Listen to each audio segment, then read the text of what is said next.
Like many households in the Grant community full of boys, football is on the minds of many. Hi, General fans. What an exciting time of year as the leaves begin to change and the kids are back in school. And that can only mean one thing. It's football season. Hi there. Carmen Von Arks here. I'm the president of Friends of Grant Football. As you may know, our Grant community is committed to creating an opportunity for all of our students to strap up the helmet and play what I consider the greatest sport on grass. The Friends of Grant Football strives to enrich the lives of all of our players, students, and alumni, and our neighborhood by providing a program that sustains generation to generation in the pursuit of academic and athletic excellence. Football may be our game, but education is our aim. The foundation of the Generals is built on integrity, accountability, inclusion, and a proud competitive spirit.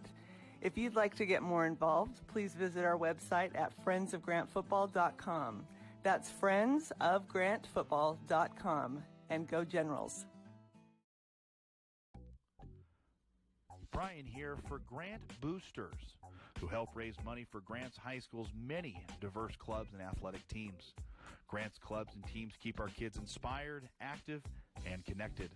The success of Grant's clubs and teams would not be possible without the support of parents, friends, and family like you.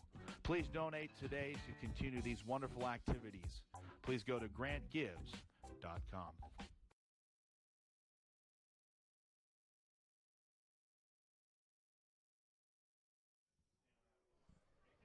And a very happy October 10th, 2019 to you and your families. One word comes to mind: rivalry. What is a rivalry? Is it bragging rights? Is it territorial? Is it the pinnacle of competition when your opposition has the same passion and heart? Or as we're about to see tonight, as two schools who have a rich tradition of success in athletics, two schools who are separated by 3 miles, two schools who are named after historical American figures, two schools who have hoisted OSAA first-place trophies, one school who has produced a Heisman Trophy winner, and one school has produced multiple NFL players. But two schools who have great games over the last 94 years will meet again tonight as the Grant Generals make the short trip crossing 99 East as they've been welcomed into Demo Country and the Jefferson Democrats. Hello, everyone, and welcome to another exciting broadcast right here on the Grant Sports Network, powered by Table Rock Sports. I'm Brian Gregg. Glad you can be part of tonight. We'll welcome in Mitch Bukite here in a moment. But tonight is truly a rivalry. Two schools that started competing against one another that dates all the way back to 1924.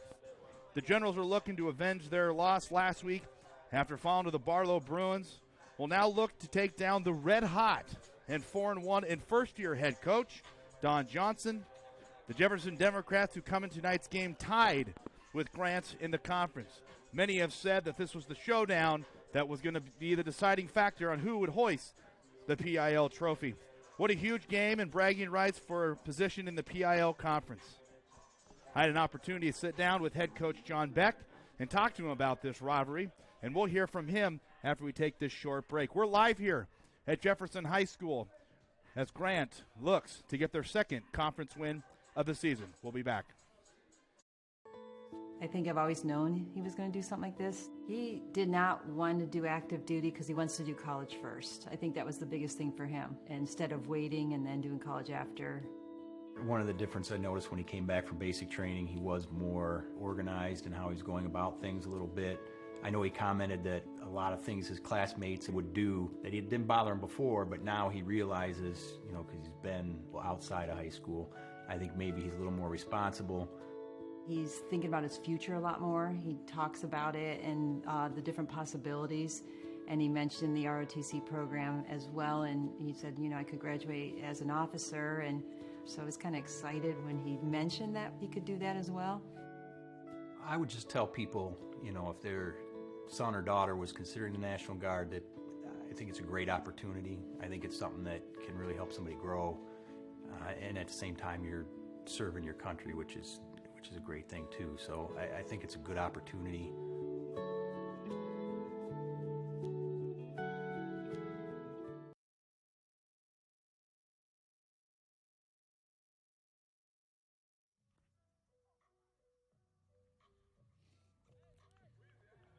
into the Coach's Corner here. We're pregame show, and I'm joined with head football coach John Beck. And Coach, one word: rivalry.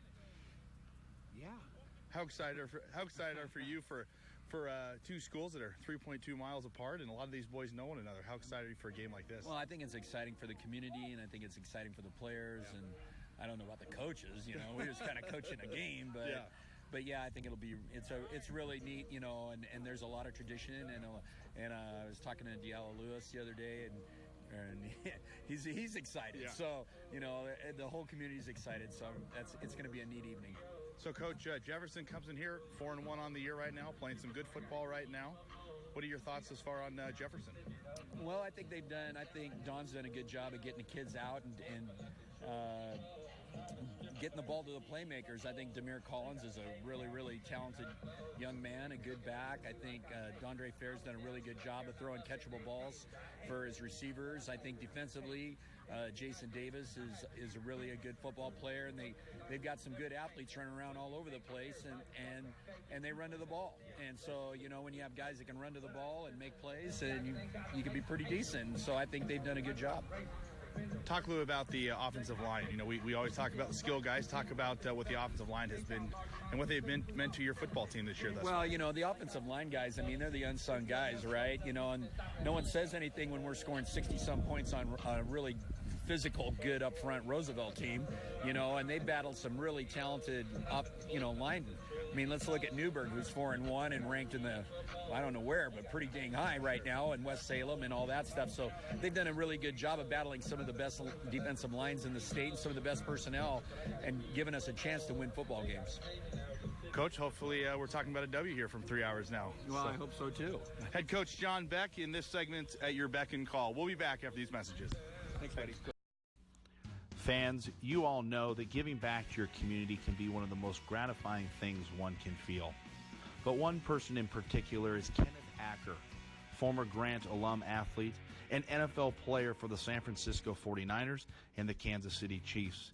Kenneth Acker founded the Ackrite Foundation as he brought his generosity to Friends of Grant Football as a gold-level sponsor this year, as he helps our players with the important equipment they need to be safe and effective. The Ackrite Foundation also sponsored the first Grant-hosted 7-on-7 tournament this year. Kenneth Acker and the Ackrite Foundation has been an incredible example to our players of what can be accomplished through hard work in sports and education. Big thank you to the Ackrite Foundation and the generosity of Kenneth Acker, Grant alum and athlete.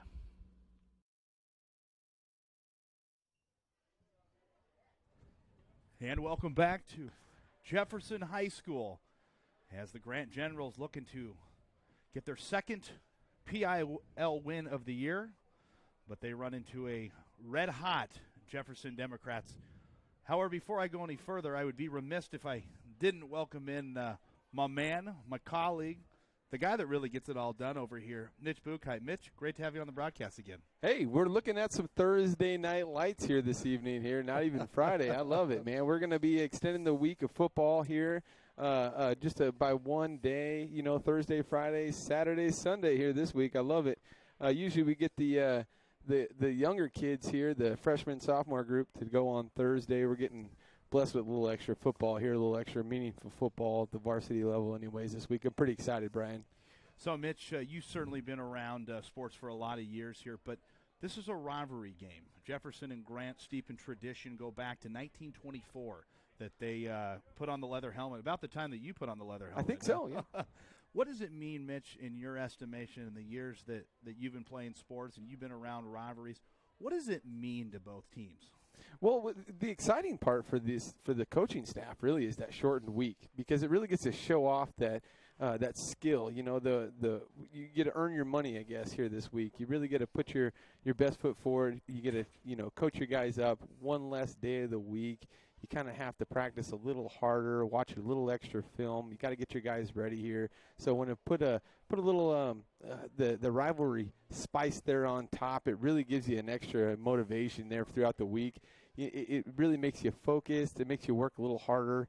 And, you know, I know John and his crew, they're going to be ready to go here this evening. And I'm really excited. I don't know about you, but I'm really excited here for a little Thursday night.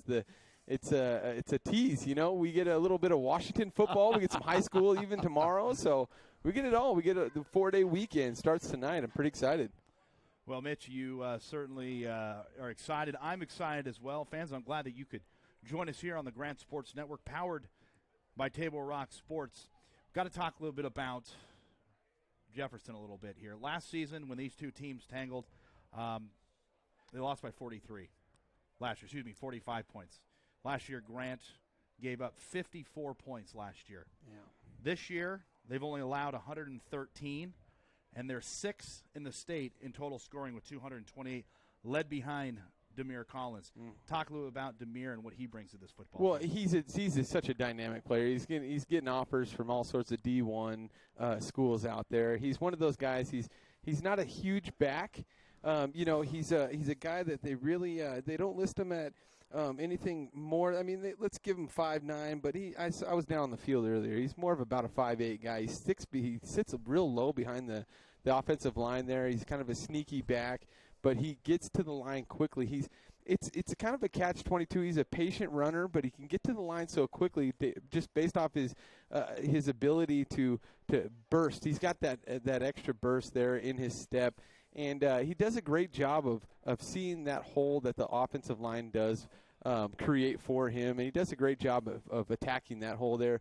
But just in general, that he can catch the ball out of the backfield. He does a great job of that. They don't do it as much as they probably should because of his athleticism, but he does a great job of both catching the ball, running the ball, and he can even block there for his guys there on the outside, those receivers, for his quarterback. And he just does a great job of all three categories there: pass, catch, block. So we're about 2.5 minutes before we're going to kick this one off. We'll take a quick timeout. When we come back, we'll touch a little bit more on Jefferson. Live coverage, Grant Football. Don't go anywhere. Hi, Grant General fans. These broadcasts would not be possible without the wonderful support of our great local companies. One company in particular that I want to recognize is Squires Electric Incorporated, which was founded in 1998. Through 20 years of dedication, Squires has provided excellent workmanship, extraordinary service, and have surrounded themselves with the best electricians in the industry. It's one of the company's core values to support the community, and they're proud to be able to enrich the lives of children and help provide the tools needed to succeed. Visit Squires Electric Incorporated, a proud sponsor of Grant Football.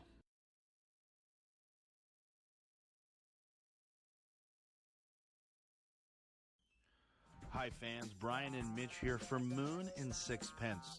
After every broadcast, Mitch and I are fired up, generally after a huge general victory, but we also find ourselves a little bit hungry.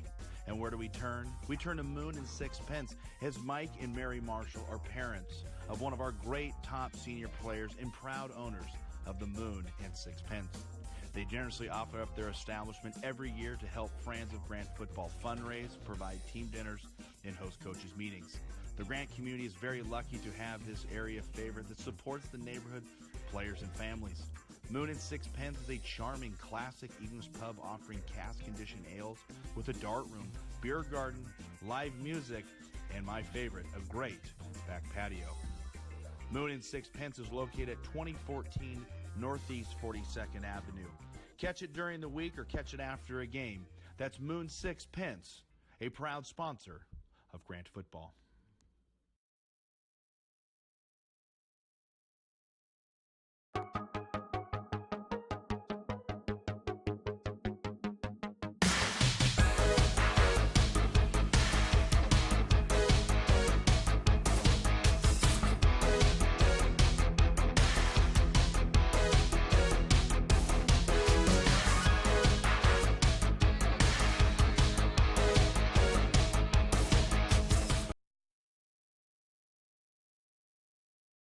Hi fans, Brian here. As a former athlete who certainly felt the aches and pains of growing up playing football, I appreciate the work that chiropractors do, but look no further than to the Bodhi Tree Clinic right here in Northeast Portland.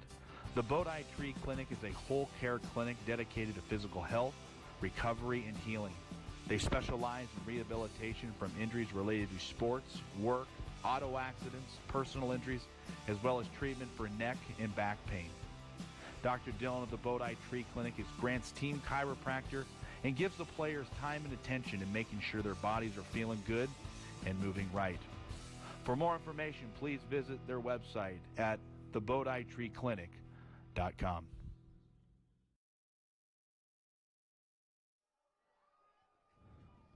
Welcome back to the broadcast here. Brian Gregg, Mitch Buchheit to my right, Brody, the man behind the lens, the wizard, the guy that does it all here. We're live at Jefferson High School for two teams steeped in tradition, go all the way back 94 years when these first teams started playing. We talked about, before we went to the break, Demir Collins. Mitch, we got to talk one little bit about Demir Collins. As you mentioned, highly sought after. In fact, the number 2 all-purpose back in the country has letters flying in. Want to give you a rundown last week when they played Gresham. If you remember, the first game of the year, Grant played Gresham. Grant was victorious in that football game, 17-6. The Democrats last week, 62-15. Led behind Demir Collins on 16 carries, 230 yards, 3 touchdowns, and 2 catches for another tutty as well. So you can certainly see that the offense runs through Demir Collins. Yeah, and he does such a great job of getting those carries there and being such a guy that can get some good chunk plays. They give him the they give him the ball such a far ahead of everybody else. As you mentioned there, he had only 16 carries. He's doing a great job with the amount of carries he's getting. We'll see if he gives him the ball a little extra tonight. And you mentioned there those scores there against Gresham there last week, and so it is a much better football team here. Grant is a much better football team coming into this evening. So we're going to see what kind of battle they can give him here tonight. It's going to be a great football game. I'm really excited. We've got the lights on. We can see the leaves on the trees are starting to turn a little some colors here. We got two-tone trees going out there. We got I'm just excited, man. Let's see everything. I got some football in front of me. I'm ready to go. The heck with the trees. We got some football here. So the Generals come out once again in their traditional all-white uniforms with blue helmets, and the Democrats come out in their traditional all-black, white stripe, and blue helmets as well. So we're underway right here in the heart of downtown Portland as 2 PIL schools are going to go head-to-head. One team tonight will avenge, and one team will walk away with a loss. We'll find out as the Generals will kick this one off. Is Mitch Buchheit to my right, Brian Gregg here on the call, Brody behind the lens, and we are underway here at Jefferson High School. And it'll be picked up and slipped and fall right down at the 20-yard line, as that was Demir Collins, the name that we have talked about so many times, and Coach Beck talked about just how explosive and dynamic of a player he is. If the Generals are going to stop him, they've got to be disciplined tonight. They've got to run fundamental football and watch the offensive line. They'll tell you where to go every time. You know what? I'm super excited about our defense here this week because, we've had a great year this year. There's just a few chunk plays we've given up, but what we're going to do is we've got a stacked receiver here. Our defense is going to be doing a great job this evening, I believe, and they're just going to have an awesome opportunity to really show their true talents.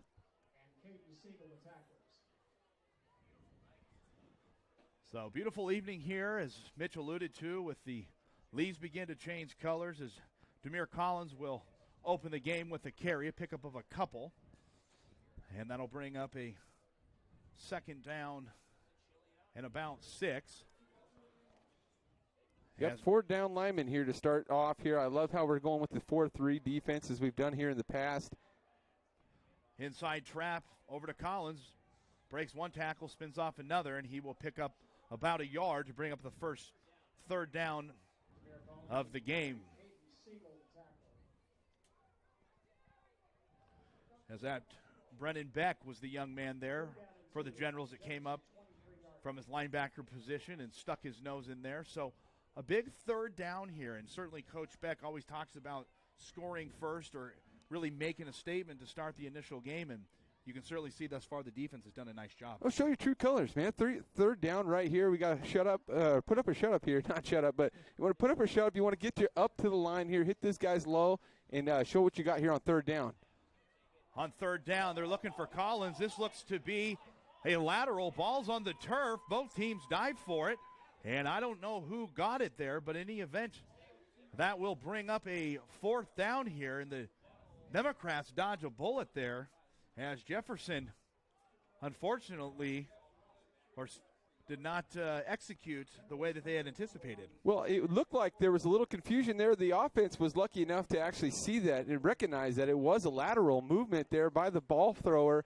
And he was actually throwing it behind the receiver, so making it a lateral, making it a live ball. As soon as it hits the turf, it's a live ball, and the defensive guys have got to get on it. And they did a great job. Jefferson did a great job of recognizing that it was a live ball and jumping on it there. So the Democrats are now forced to punt from their own end zone. The Generals have an opportunity to have great field position as the kick is very high, not very deep, and that will make its way down to the Generals' 34-yard line, and that's where they'll take over as Logan Goings will take over. We'll take a quick timeout as the Generals will have it with great field position. Hi, fans. Did you know that 1 in 3 people notice somebody's smile right when they meet for the first time? Turn to Parkside Orthodontics if you're not confident in your smile. Dr. Rebecca Cooperstein, a board-certified orthodontist in Portland, Oregon, and a neighborhood favorite for braces. Dr. Cooperstein is committed to providing the highest quality orthodontic treatment for all ages in a caring. Welcome back to Jefferson High School here as the Generals force a 3-and-out to start the game. Going will pass on first down, and he will complete this one to his go-to guy all season, Luke McCullough. And Mitch, I know how much you just love Luke McCullough, and his ability to get open and create plays. Well, exactly. He's a senior. You know, he's got his ability there. He's a senior. He's got lots of repetition underneath his belt. He's just been doing a great job here all season long about getting open, catching the football on the offensive side, making some good tackles there on the defensive side. Goings gives it inside, and this will be to Jamison Price, and he will pick up about 2, and so that'll bring up a 3rd down and 5. So a 3rd down situation now staring at the Generals here as they had a wonderful first series on the defensive side of the ball. Now they are looking at a very similar situation as the Demos did on their first series.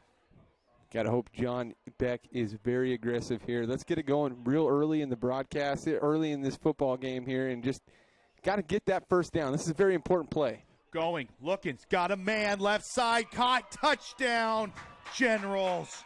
Quinn Gerald, the senior, down the seam, and he gets in the end zone for the first time this season. Logan man. Going, boy, he didn't waste any time throwing that ball. You know, in the I end wasn't zone. sure on the call. He had a 3rd down, really only about 3rd and 4, and he threw it over the top. It was an aggressive format they came out with, and he really saw the opportunity, got over there. They had 2 receivers on our side of the football here, was able to make an outbreak and ran about an 8 route and was able to get open. We're going to see a good hold here and a kick for a possibility of 7 points. Marco will attempt the point after. Good snap, good hold, kick is up, looks good, and it is good. So 1 series, 6 points, add the 7th. Generals on top. Don't go anywhere. Hi, fans. Did you know that 1 in 3 people notice somebody's smile right when they meet for the first time? Turn to Parkside Orthodontics if you're not confident in your smile. Dr. Rebecca Cooperstein, a board-certified orthodontist in Portland, Oregon, and a neighborhood favorite for braces. Dr. Cooperstein is committed to providing the highest quality orthodontic treatment for all ages in a caring, comfortable environment. Parkside Orthodontics is a state-of-the-art digital office with advanced technology to provide superior results. They also provide a convenient finance option that requires no additional down payment and offers lower monthly payments. If you want to turn that frown upside down, visit Parkside Orthodontics. Welcome back to Jefferson High School, and just like that, Logan Going connects with Quinn Gerald for the first time in the end zone this season, and the senior is fired up, and he has all the reason to be there. And you talked about that play at the break there. I just don't think the Demo saw him. He was a hidden receiver at that point there, and just a great recognition by Logan Going, and just the way he was able to look to the far side of the field, keep his receiver open, and that's half the battle that you face as a quarterback is eye discipline. You got to look the DB off so you can make an easy pass like that. That's pitch and catch right there. That's all day.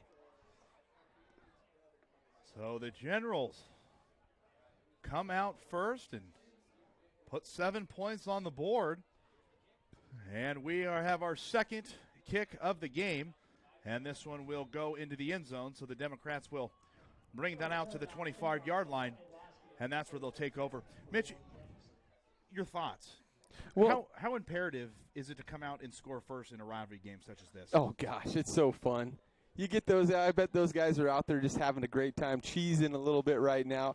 And to play loose is so important at this vital point in the season. You're halfway through, you got some guys that are banged up, but to play loose and to play, with a little bit of I don't want to call moxie, it flair. Yeah, exactly. I don't want to call it like something that they're undisciplined or anything like that. I don't want to be mistaken with that. It's just loose football. It's fun football. So Demir Collins was the ball carrier there, and he will pick up about 5. And Mitch, as we've talked about so many times, that you better stop when the train's coming through, especially when it's Demir Collins. And I anticipate we're going to say that name a lot this evening. Well, I think so. I think you're right. And that's just based off of how athletic he is and how many different positions he'll go out there and play on the football field. But more importantly, I love the enthusiasm we're seeing out of the Grant Generals here this evening. Oh, here we go. Fumble it's going to be a turnover. On the turf, and the young men in white are signaling.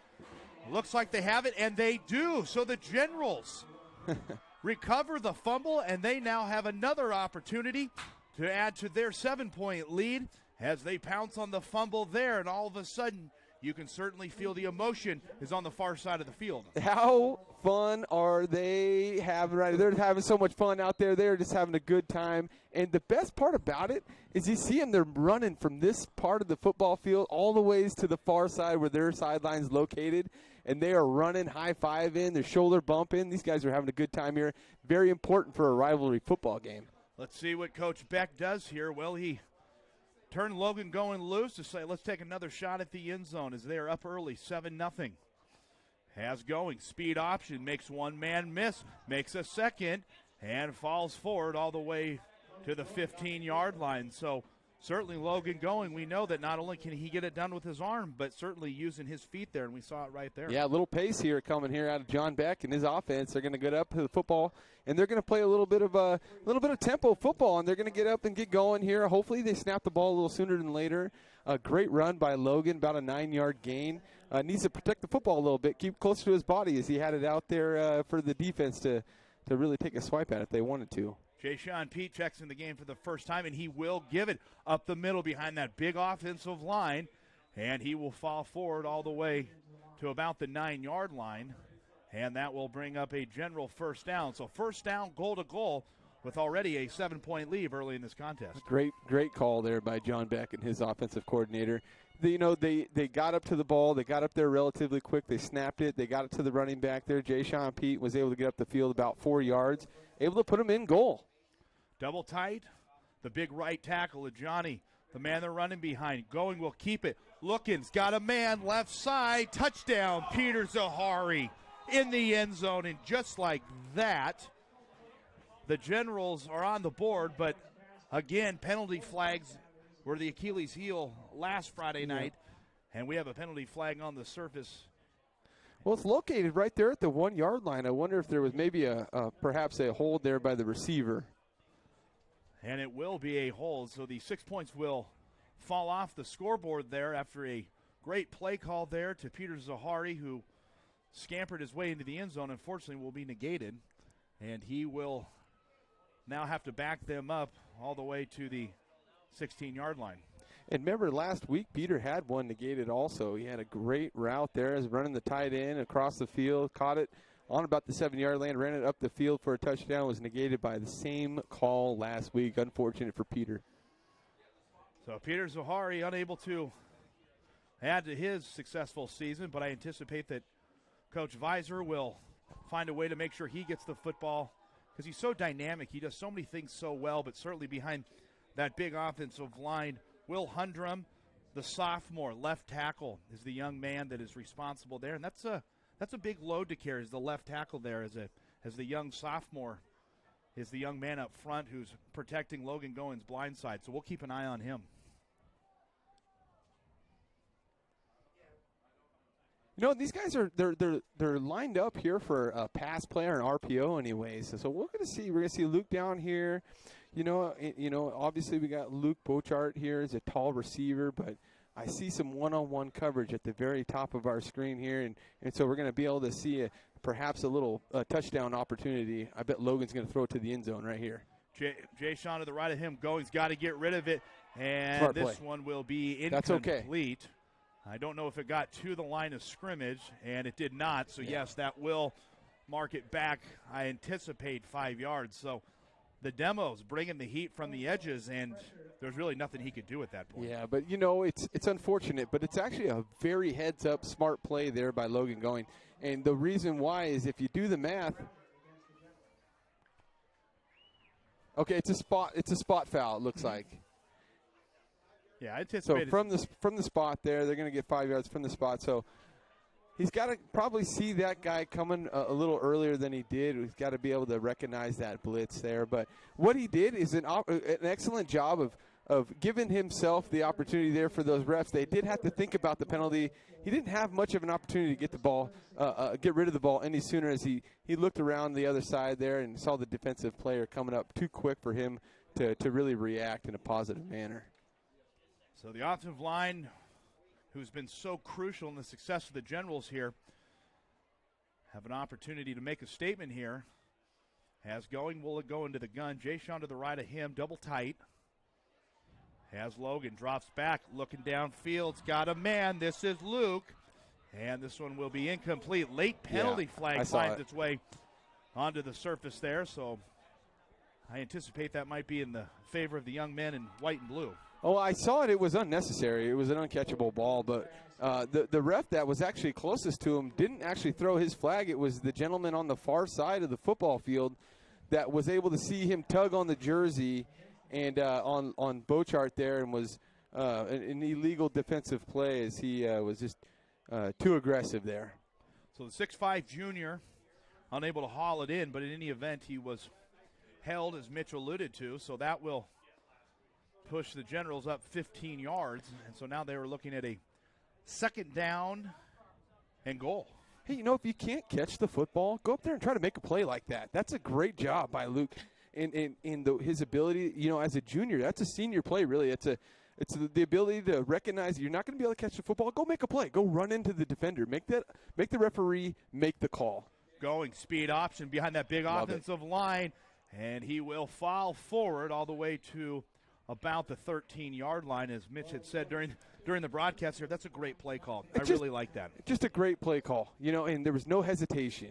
You know, 22 got the football. He straight from the snap, put his head down. It was just a simple fake, put his head down, and moved up the football field there. Just a great play call, great execution. So the Democrats are going to take their first time out, and we will join them, as this sponsor is brought to you in part by Tammy Going. Don't go anywhere. Fans, are you in the market for a new home? Maybe you're looking to downsize. Maybe you're looking to increase your square footage. But look no further than to Tammy Going of Windermere Realtors, a parent of one of our wonderful athletes and sponsor that's been serving Northeast Portland for many years. She's an advocate for our students and student athletes and generously gives her time and energy to those in need. Friends of Brant Football is grateful for community members that value the experience of sports and education in the high school process. If you're in the need of a real estate agent, you would be lucky to have Tammy Going represent you through Windermere Realtors.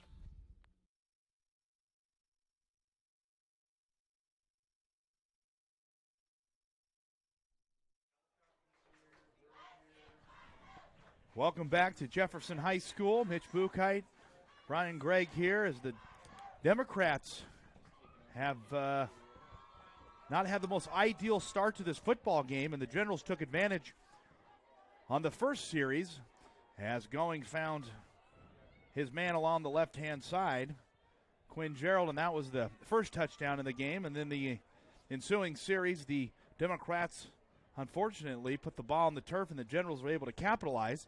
However, between some penalties, we've had a 2nd and about second and goal from the 24-yard line. Now all of a sudden we're looking at a third down from roughly the 14-yard line.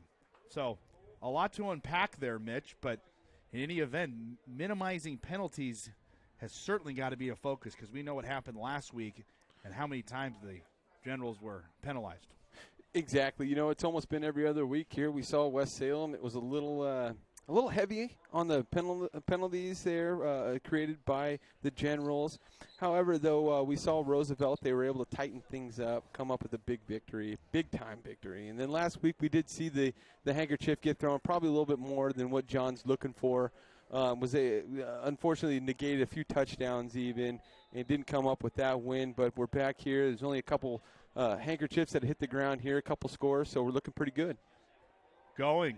Drops back, looking, got a man. Oh, just out of the hands, going for his main man, Luke Borchardt, the 6'5 junior, and was unable to haul that one in. That was a great look there. Luke was just unable to bring that one in. Yeah, he gave it a great effort. You know, he came out, ran a great route, just a little post route, little 7-yard post route, and Logan put it on the money there. I bet Luke, if he had that opportunity to give him again, he might be able to pull that down. It was a good defensive play, but I bet he's looking like his body language looking like he probably wants that ball thrown his way again here, this opportunity.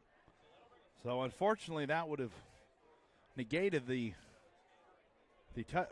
touchdown if it were to be a score due to an additional penalty there called by the officials in stripes, and so that would have negated the touchdown. But now we're looking at a 4th and goal here. So Coach Beck is opting to keep his offense onto the field and try to add to his 7-point lead. As going, will send one to the top, one to the bottom. Jay Sean to the right of him. Love the play call. Has going, looking, got a man. Luke's there, and this one will be intercepted. As that was a great defensive play there by the Demos, and this one will come out to the 25-yard line. But really, in any event, if you're Logan going there, that's a great play call right there. You got to give yourself a shot. Yeah, it's not the wrong play call. It's not the wrong throw either. Unfortunate outcome. However, it's the right play call. You know, Logan, you really just kind of, it's just outside your field goal range there. You're just trying to give your receiver an opportunity to go up there and make a play. So all knotted up on the turnover category as Logan going throws his first interception of the game, but I can only consider that much of a game-changer interception by any means. That's 4th and goal there. You got to give, as Mitch alluded to, an opportunity to put the ball into the end zone. So that will bring the football out to the 20-yard line, and that's where the Demos will take over, that they have found themselves deep in their own territory for the first start of this football game, as they'll give it off to the speedster, Demir Collins, and the Generals doing a phenomenal job being right there, coming up and making the play. And that's your main man, Mitz, saying in Marshall, the 6'1 senior, the big 7'7 down there in the trenches, causing some disruption. Yeah, he's going to get a little play here to rest. And I think it's not necessarily rest. It's just a different package they bring out there on the defensive side. And they're going to bring another defender in here to see what they can draw up. But 7'7", man, he's had such a great year thus far. He's a senior. He's 6'1". He's doing a great job this year plugging up things there. Great run defense. So the big fellas down there in the trenches. Snap off to Collins. He breaks one tackle, and that's the athleticism that everybody talks about. Penalty flag flies. But we saw right there just how athletic Collins can be. And, you know, as they always like to refer to, Mitch, you know, yak yards after contact. And, boy, Mr. Collins does that better than anybody. Yeah, he does a great job of when he gets hit. It's like a leap. He gets in the air, so he absorbs the contact, and he's able to stabilize himself so where he can land on his feet there. And that's the sign of a true running back. Somebody that was, I don't want to say born to play football, but dang near there. He was born to play football. He's born to get hit and keep moving forward. So the penalty was a face mask on the Generals, so that will add 15 yards as they give it off to Collins once again.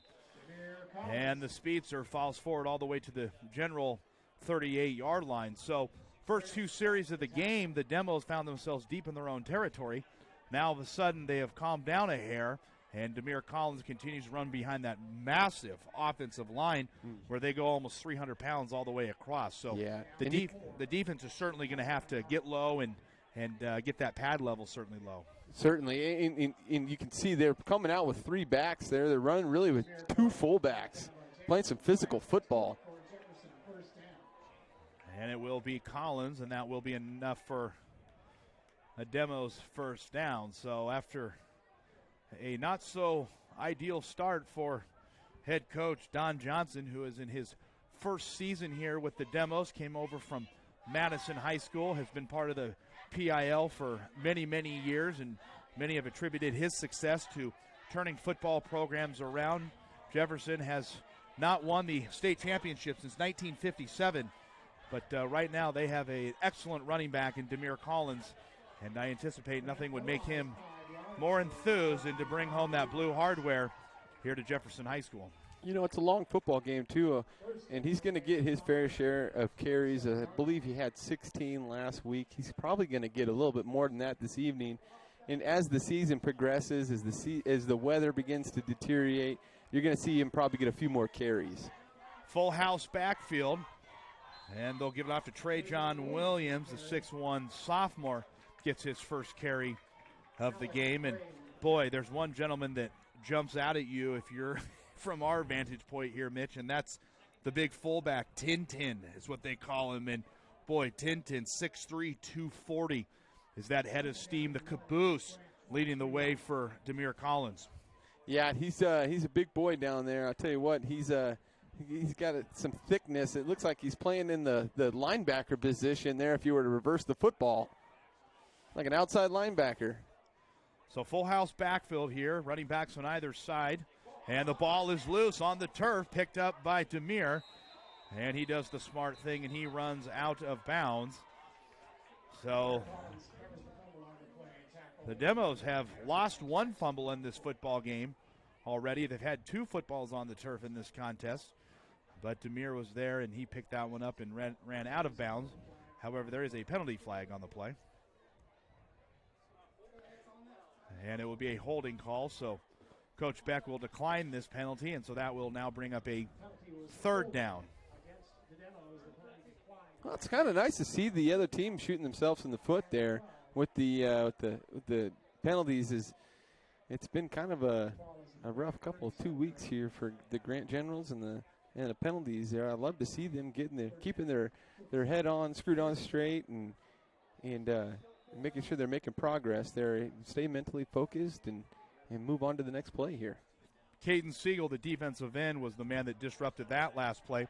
Has this time swing past the far side to Nate Rollins, the 6'7", 240-pound junior. Big tight end there, and as the name I mentioned, Caden Segal, again, was the young man there that tracked that one down. His defensive ends have one responsibility. That's to keep your outside shoulder free and to be disciplined and don't give up your assignment, and he did a phenomenal job there. So well done to Mr. Segal there, the left end, who is bringing the heat off the edges but has also stayed home very nicely as well. As the Demos on some holding. 3rd down, looking for a man, and this one is incomplete as they were looking for Williams down the middle there. And there, I believe there's another penalty flag here, Mitch. Well, we had a massive hold sorry to say, I missed the number there, but the offensive lineman was holding him so bad he looked at the referee looking for the flag, and the referee never actually threw it. So a sideline warning. And so that will be a turnover on downs, and so the Generals will get the football back, but boy, not the finish that the Demos were looking for, but credit the Generals. After the Demos were showing a little bit of horsepower there on that series, they did a nice job, and that will be a turnover on downs. And so the Generals will take command of the offense at the 35-yard line. Well, that's got to make John smile right there. You're getting turnovers. It doesn't matter how you get them. You get them on turnovers on down. You get a turnover on interception, fumble, however you can get it. There's 2 of them right here. So great job. Great job by the defense. Henry Katzler, the big left guard, is the young man – the center quick and fiery, and it's always fun to watch him and his ability to get the second level. And so we'll take a focus to watch that young man who orchestrates the offensive line is going. We'll send 2 to the top. Rolls out. A little bit of pressure. Penalty flag flies. And this one, it will be incomplete as it was a streaking Peter Zahari coming over from his tight end position. But it will be a holding penalty on the Generals. So, again, penalties have hurt the Generals a lot of the season. Excuse me, Brian. That's just I just had to jump in there. It's just such a great block that he's getting penalized for, and it's just frustrating. He really sold the guy, the defender. Give him a little credit there. He sold it like it was a hold or he's being held, but it was a great block. He stayed in front of him. His hands were in front, and he's getting penalized for a bad block there. It was actually a great job done. So that will back them up. So first down in a lot of ways. 3:34 here. As Going has it on the keeper, and he will get to about the 30-yard lines.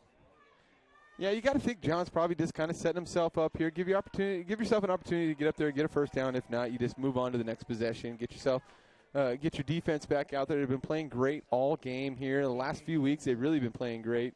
And get them out there on the field. Just let them show what they can do, and just get out of here with this offensive series without any super bad plays or any bad turnovers here, as they've been penalized in a negative play.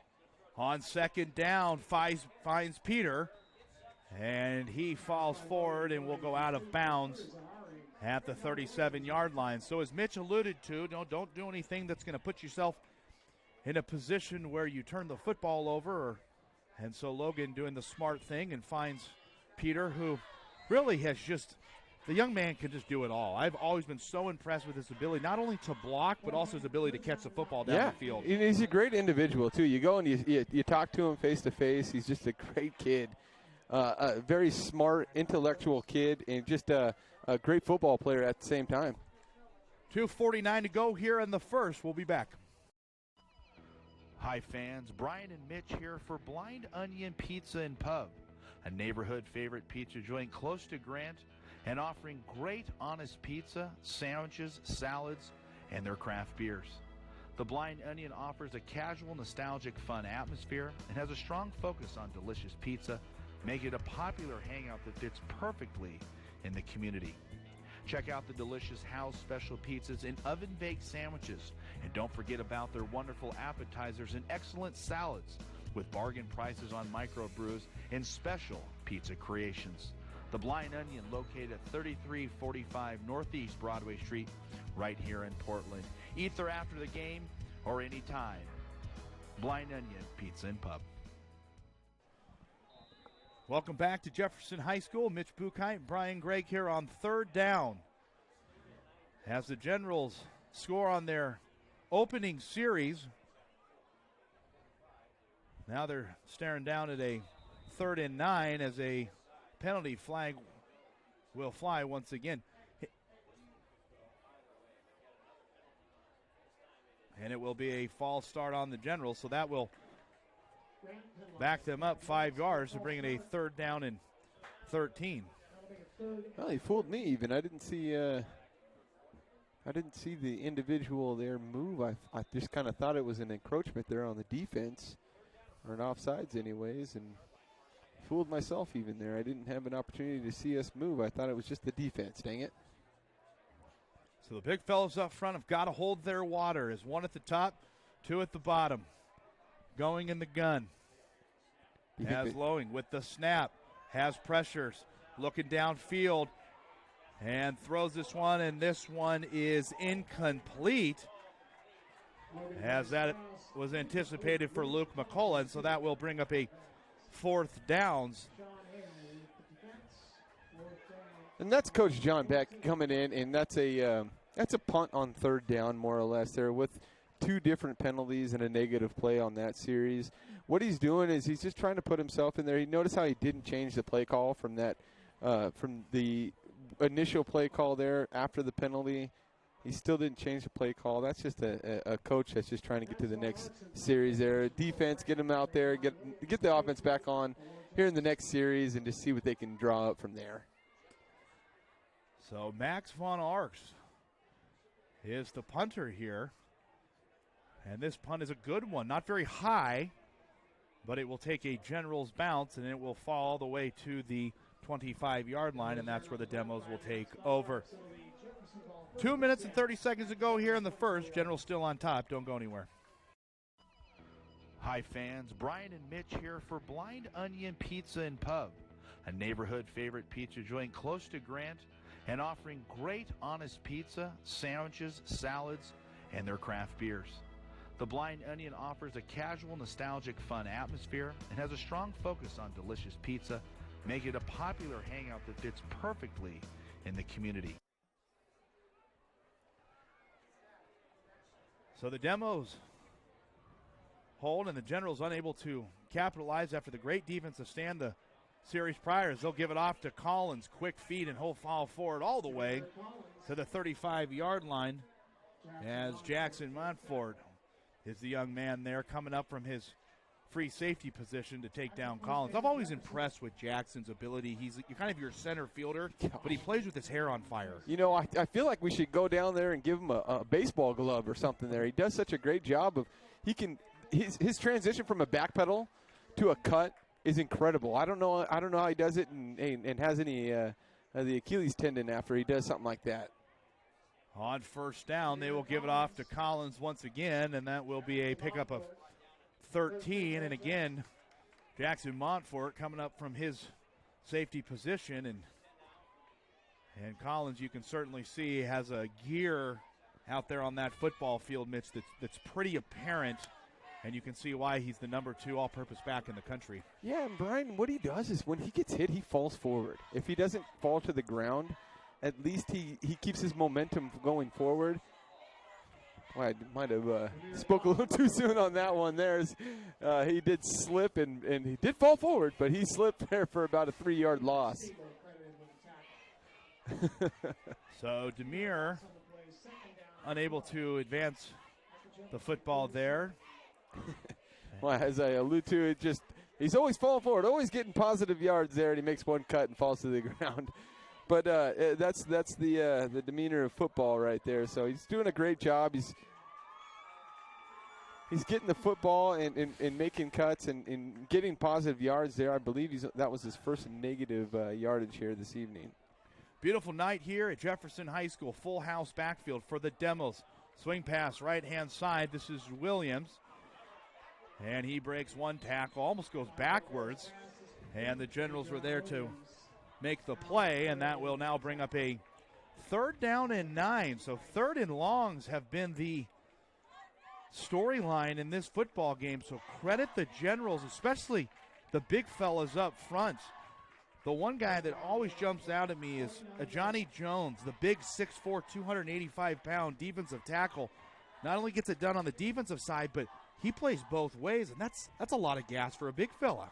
Yeah, big guy there, too. 6'4", man. He is a tall individual. Long ways for him to get down in that 3-point stance, but he does a great job of doing it. On 3rd down, Demos looking right-hand side. That one is incomplete as they were looking for Demir Collins streaking down the right-hand side. But Alex Gray doing a phenomenal job on the defensive side of the ball. And so now the Demos are looking at a 4th down situation here. Really, you're kind of in a no man's land at this point, but we'll find out what head coach Don Johnson wants to do here on 4th down. Well, we saw John Beck. You saw him do the same thing, relatively the same thing there on the offensive side. When we had the football as a 3rd and long with a couple penalties and a negative play, he ended up just more or less punting the football on 3rd down. Kind of saw the same thing there by Jefferson. So at the end of 1, the Generals score early. They're on top 7-0. We'll be back for the start of the 2nd quarter. Hi, fans. Brian and Mitch here for Blind Onion Pizza and Pub, a neighborhood favorite pizza joint close to Grant and offering great, honest pizza, sandwiches, salads, and their craft beers. The Blind Onion offers a casual, nostalgic, fun atmosphere and has a strong focus on delicious pizza, making it a popular hangout that fits perfectly in the community.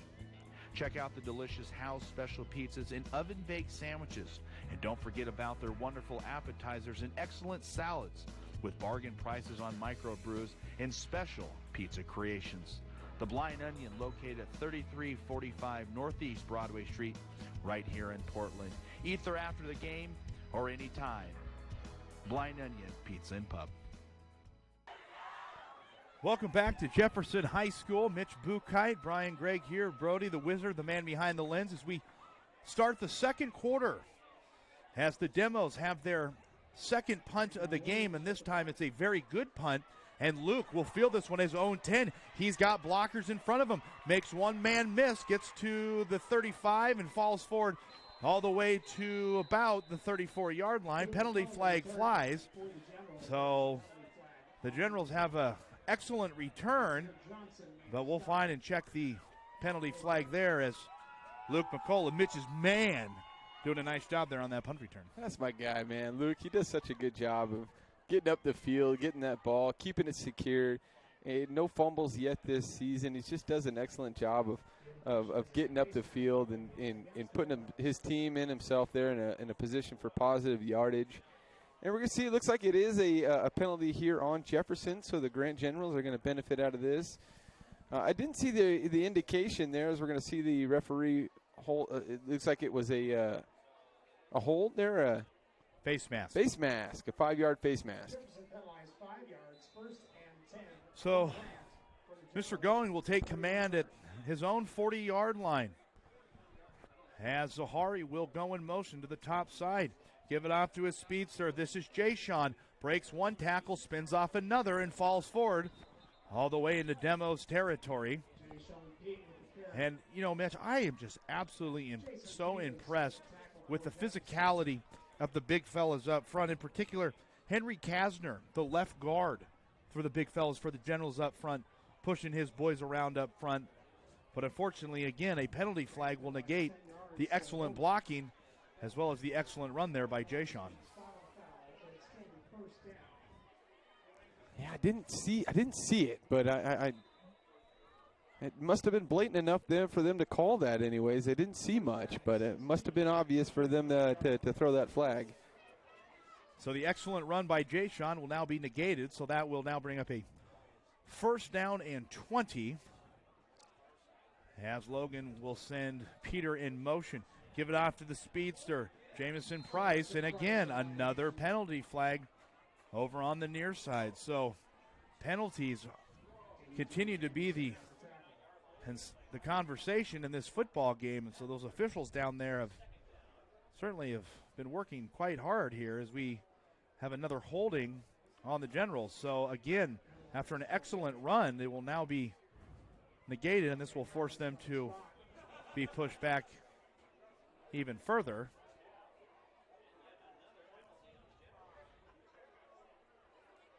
Yeah, we'll see what John Beck has drawn up here. Typically, you'll see either a draw play here, some sort of screen play, with just some sort of hope of getting free and making one block there and getting up the field for a pretty substantial gain. So first down and a lot as Going in the gun. And this one is incomplete, as was intended for Max Von Ars, the 6'3 sophomore, was unable to haul that one in. Yeah, that's one you don't hang your head too low on that one. Unfortunately, you didn't catch it. You probably should have. He knows that. You know, it's a good throw, but you're in a position here where you don't hang your head. You don't think that you're going to get the first down or anything like that. You just move on to the next play. Keep your chin up, move on. So the last time the Generals were state champions was 1958, and they also won in 1957. We'll talk about that after this play here. As Going in the RPO, shows fake, gives it off to Peter, left-hand side, makes one man miss, and he is pushed out of bounds at the 28-yard line, and that'll bring up a second down and, again, a very long way. So, Mitch, I need you to put on your encyclopedia hat here, your trivia question time. I alluded to there that the Demos won the state champion 57-58. Can you tell me who the quarterback was for the 57-58 Jefferson Wasn't Thomas, was it? Let's see. I'll give you a clue. He went on to Oregon State. Oh, Terry Baker. I'll be darned. I didn't know that. There's a fun trivia fact. Has Logan going. Has pressure, and he will be dropped in the backfield. And so that will bring up 4th down. So the Demos lighting their hair on fire and bringing the heat on that one. And so that will force the Generals to have to punt. So, yes. Terry Baker, your boy, Oregon State. Heisman winner right there. Played right out here on this field. And another player on that football team, Mel Renfro. Mel Renfro went on to Oregon, went to play for the Cowboys. Yeah. And now all of a sudden, where is he now? He's in the Hall of Fame. Yes, he is. Can you imagine that football team? Got his jacket and everything. Can you imagine? As many say, that was one of the most dynamic and most successful football teams in the history of high school football, and you can certainly see why. Oh, yeah. Two individuals like that on your team put you ahead of a lot of other football teams. And so it's okay. The Generals will have to punt. This one will roll and take a very generous Generals bounce. And they wave the football down to the 40, but a word that we have said quite a few times, penalty flag is on the far side, Mitch. Well, I know you can't do that in baseball. I don't think that was the penalty flag there. We'll see what the indication is here by the white hat. And it's a false start on the Generals. So now the Democrats will decide whether or not if they will accept the penalty or they will decline it. Is that a formation there or is that a false start? Well, I anticipate it was probably a formation penalty because it was a false start. It would be a dead ball call. Dead ball. And it seems as though the head coach, Don Johnson, is going to tell Coach Beck that we want to punt this football again. I mean, it was a pretty good punt, but it wasn't great. I'd like to see him get another opportunity at it. Let's see if he can put it in that same position here. But on the other side of the 50, that'll kind of be his goal.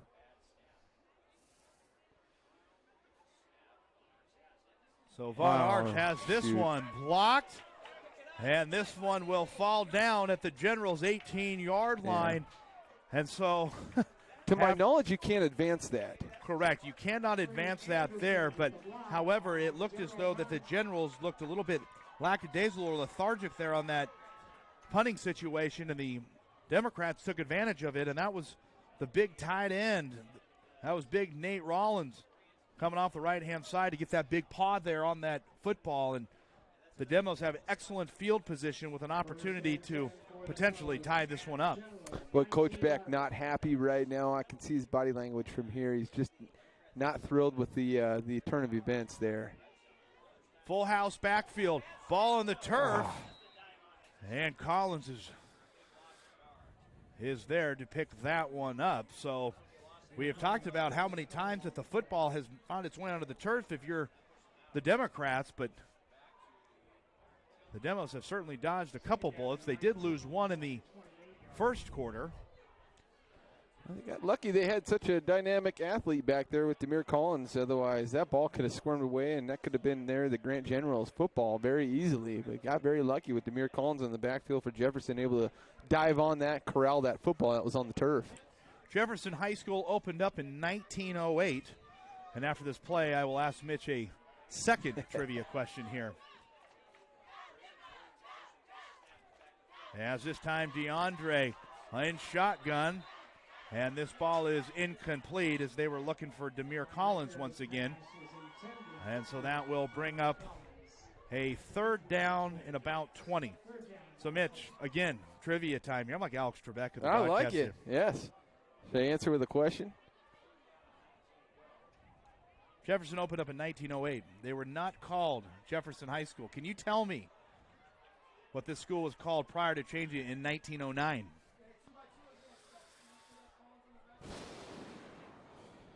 Boy, I don't know. I guess you'll have to inform me on that. That's a doozy. You got me on that one. We'll let our listeners know after this play.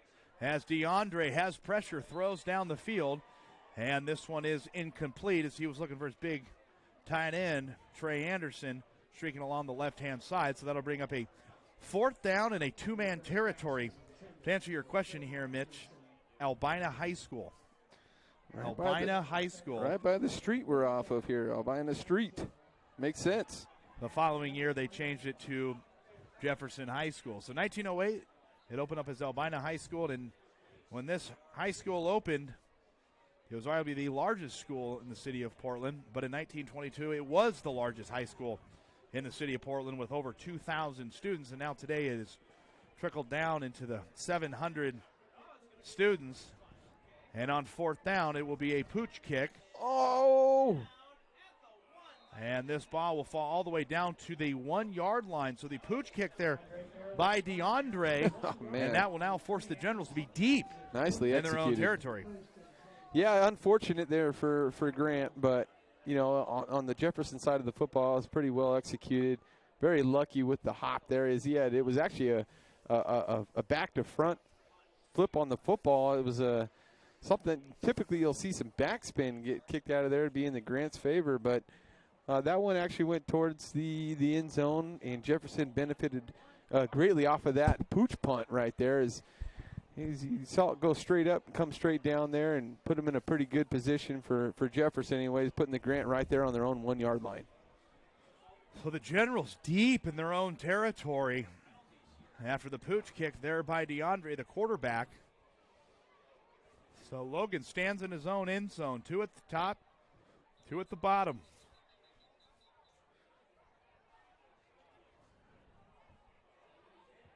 We're going to see a delay of game here. And the ball will be moved about less than a football. I was going to say about 3 inches.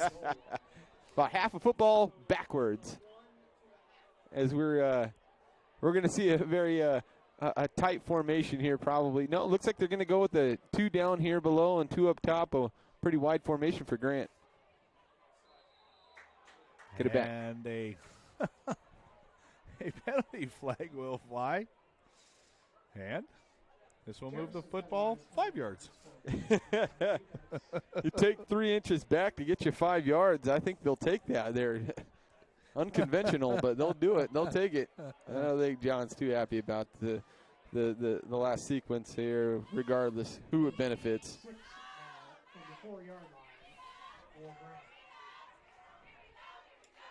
So on 1st down, General scored early in the first, going in the gun, looking for his man's, got it open, and it's caught by Luke Borchardt, and he is pushed out of bounds at the 44-yard line. Great throw and catch. Logan to Luke, and the Generals get out of their own territory after the great throw and catch there by Logan. Well, Logan was, I think, a little surprised he caught it. He bumbled it, caught it, ran 10 yards, and then he decided he wanted to fumble it a little bit extra there. But needless to say, it was a huge pickup there by the Generals. Great job by Luke. Luke McCullough this time in motion. Ball on the turf, and this one is scooped up. And the officials say that he was down after Luke McCullough, the man in motion, took the handoff from Logan. And I thought there for a brief moment, Mitch, that ball was going to be a scoop and score to the house, but the official said that Luke was down. It was just one of those. I wish I could see the replay. I feel like he was down. The referee definitely saw him down as he called it. No hesitation at all. He called him down immediately. No hesitation there. So you like to see that out of the referee crew. But, yeah, I was with you. I kind of saw a scoop and score opportunity there for Jefferson. Got pretty lucky there by the Grant Generals. Big number 75, Jay-Sean Young on that left side, doing a great job moving those feet to get to the far side of the field. However, the Generals were unable to advance that one, as that will bring up a 2nd and 14. Swing pass to Luke, and he finds some available real estate, and he will get back to the initial line of scrimmage to now bring up a 3rd down and 10. You know, Jay-Sean Young, he had an excellent block right there, was able to make it so Luke could get up the field and actually get back up to the line of scrimmage. So excellent job there by Jay-Sean Young, number 75. A big sophomore, 6'2", 340, man. And he's a big boy. Great blocker, though. So on third down, as Logan will send two to the top. Low snap, rolls out, throws it back. Got Peter. Peter with the first down, and he'll be pushed out of bounds at the 40-yard line. And boy, Peter, the silent assassin, just kind of does it all there, Mitch. I was just going to say, man, he just does his duty every single play. And what that does is it allows you to get open on little chip blocks like that. Is what he'll do is he'll chip block that guy. He'll go out, run his route, get open, and catch a football. So we'll take a time out here. Jefferson on top. Don't go anywhere. Hi, Grant General fans. These broadcasts would not be possible without the wonderful support of our great local companies. One company in particular that I want to recognize is Squires Electric Incorporated, which was founded in 1998. Through 20 years of dedication, Squires has provided excellent workmanship, extraordinary service, and have surrounded themselves with the best electricians in the industry. It's one of the company's core values to support the community, and they're proud to be able to enrich the lives of children and help provide the tools needed to succeed. Visit Squires Electric Incorporated, a proud sponsor of Grant football. Welcome back to Jefferson High School as the Generals find themselves with a 7-0 lead after they scored on their opening possession. Have had some opportunities but have been unable to capitalize. Logan going through an interception on fourth down. And that's really been about the closest the Generals have been in this football game to adding to their point total. But right now the Generals moving the football nicely here in the second as 5:58 remains here in the second period. As Jayshon will be the young man to receive this handoff, and he takes a lick. And a penalty flag again will fly. Jayshon Keith into the line. Dante Myrick with the hit. Yeah, penalty flags looking like they're going to be, another narrative here of the evening. Unfortunately, you just don't like to see that too much. You'd like to see those guys go out there and just play some football one-on-one, me beat you. But we're going to see some guys that are trying to, let's call it catch an edge there, bend the rules a little bit. So Jayshon takes a lick right there in the chin, but pops right up there. Tough kid. Yep. And this penalty flag will advance the football 5 yards, and shortly thereafter, Mitch, another penalty flag found its way up into the air. And the young men in white are pointing fingers at the young men in blue shells. I'm not exactly sure what the second violation was from there, but benefits the Grant Generals. So we're live here at Jefferson High School right here on the Grant Sports Network, powered by Table Rock Sports, as the penalty is an unsportsmanlike. So the first unsportsmanlike penalty of this football game, and so that will advance the football an additional 15 yards for the Generals. So now the Generals knocking on the door here, as they already have added 7 points to the scoreboard here with 5:50 to go here in the second. And Coach Beck would love to add to this point total here. Well, you got a freebie there. I'd like to see what they can do. You got to get an opportunity here for your offense. You'd like to see them go over the top. Try to get a chunk play right here. Let's go to the goal.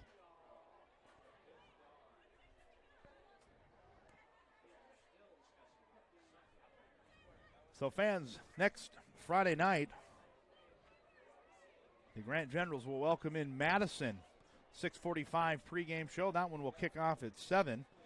And the Democrats will welcome in the Cardinals of Lincoln as they will make their way over here to Jefferson High School. So the winner of this will go to 2-0 in conference.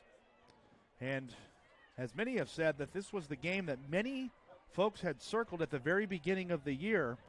And we can certainly see why, Mitch, as this has, in essence, been a bit of a heavyweight bout where Grant Generals won the first round. Now, all of a sudden, it's kind of been 10-9, 9-10. On first down, swing pass right-hand side. And this one is complete to Peter Zahari, the utility tool, or the craftsman utility tool that I like to refer to him as, a switchblade can kind of do it all. He does do it all. He does a little blocking, a little tackling. We saw him in practice. They actually let him throw the football every now and then, and we understand that he's a pretty dynamic athlete down there on the football field. Must be those great genes that he gets from his mother and father. As going, will send Peter in motion. Speed option, keeps it himself, and he will get into the end zone. Touchdown, Generals. Logan Going keeps it himself, and the Generals have their 13th point of the game. I just love to see John do that, man. He's got such a good athlete there with 2-2, right, getting all the snaps, and he's got such a good athlete at quarterback. He's got to understand that those are easy plays for Logan to make. That's one read, get up the field, one move, and there you go. He got 6 points, looking at 7. So Logan Going has himself a touchdown pass and also gets it done with his feet. As Marco will add to the point total to make it 14. So Logan Going keeps it himself. And the Generals are on top by 14. We'll take a quick timeout. You're watching live coverage of Grant football right here on the Grant Sports Network.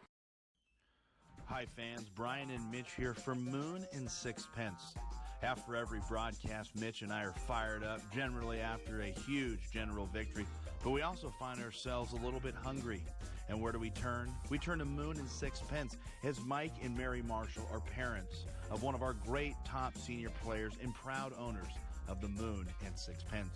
They generously offer up their establishment every year to help Friends of Grant football fundraise, provide team dinners, and host coaches meetings. The Grant community is very lucky to have this area favorite that supports the neighborhood, players, and families. Moon and Sixpence is a charming, classic English pub offering cask-conditioned ales with a dart room, beer garden, live music, and my favorite, a great back patio. Moon and Sixpence is located at 2014 Northeast 42nd Avenue. Catch it during the week or catch it after a game. That's Moon Sixpence, a proud sponsor of Grant football. Going, gone. Logan Going is the man responsible as he gets it done with his feet, as he keeps the football himself, and he gets into the end zone for the 14th point of the game for head coach John Beck and the Generals Army. And boy, you just can't talk about how successful Logan Going is. He's such a wonderful leader out there, not only with his arm, but he also has the ability athletically to use his feet. And we saw it there on that last touchdown. We spoke about it a little bit there at the break, and I just would love to see him get some more opportunities like that where he rolls out. And you can, if you got a little out route that's going towards the sideline, you dump it over there, usually a tight end, maybe a slot back from the other side of the field, making a drag route. Or you tuck it in, you roll it, and you get the touchdown. He's got 2 of them here this evening, both of them actually. So the Democrats find themselves down a 14 spot here. As the ball will sit at the 25-yard line. Give it off to Collins up the middle. And he will pick up about 9 yards there. And this time Jaden Moses, the freshman, the 5'11", 200-pound freshman, poking his nose in there. So the young man get an opportunity to play underneath the lights. Don't you just love watching this defense fly around like they're doing right now? They're having so much fun. I can see each one of these guys, when they make that tackle, they pop up. They're the first guy up off the tackle. And on second down, they'll give it off to Demira once again. And Jackson Montfort, a name that we have said quite a few times in this broadcast there, continues to really has plays with reckless abandonment, doesn't fear much out there on the football field. And he is such a great athlete on the defensive side of the ball, and we can certainly see why as he records his 4th tackle of this football game. As DeAndre will send a man in motion. Swing pass over to Trajan Williams. And he will be pushed out of bounds as Alex Gray, the 6-foot junior, forces him out. So I don't know if it was enough for a first down, Mitch. Yeah, it looks like they might have been a little short there. Great tackle there by, I believe it was Alex Gray that ended up getting the tackle. He's had a great season thus far. A little quiet here this evening. They haven't really been going his way, but they haven't thrown the ball very much here this evening. They're doing a lot of run-pass option, but a lot of run, not so much passing. And on second down, give it off to Collins, and the Generals are right there. There's the big fella up front of Johnny Jones, the big 6'4", 285-pound junior. Gosh. Sneaking his way in there. He's going to get a whole nother crack at things next year, and he's just going to be a guy who's going to be on some watch lists there next year, man. He's just a dynamic athlete. So the big fella down in the trenches, making his job easier if he can keep his pad level low, and he did it there. On third down, Fair looking. He's got pressure. Jesus. Still rolling around, and he will just get rid of this one, and this one will be incomplete. And that will bring up a fourth down there. So Coach Beck telling his defense to pin your ears back. Here we come. And the Leatherman, the man that does it all, Peter Zahari, coming off the edge. I was just watching the whole defensive line there. They do such an excellent job.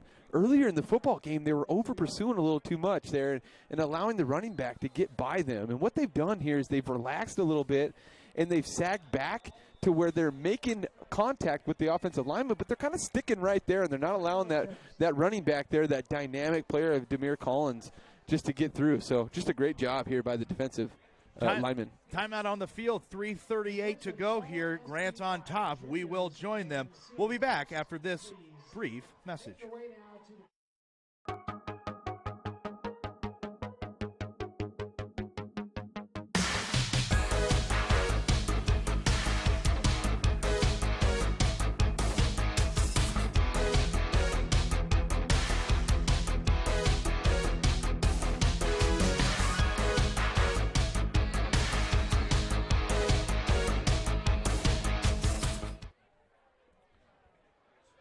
14-0. Head coach John Beck has got his football team dialed, and they have pretty much made it a rather challenging evening for Demir Collins, the second-ranked all-purpose back in the country, who's received multiple offers from Pac-12 schools and has other programs such as Penn State. Keeping an eye on him, and I anticipate that he is going to have a whole couple shoebox full of letters here by this time next year, as he surely is a dynamic running back. But credit the defense of the Generals, forcing him to have to stay between the tackles as opposed to where he is so electric on the outside of the tackles, but he has stayed inside of the tackles. So credit the Grant defense. And the snap on fourth down.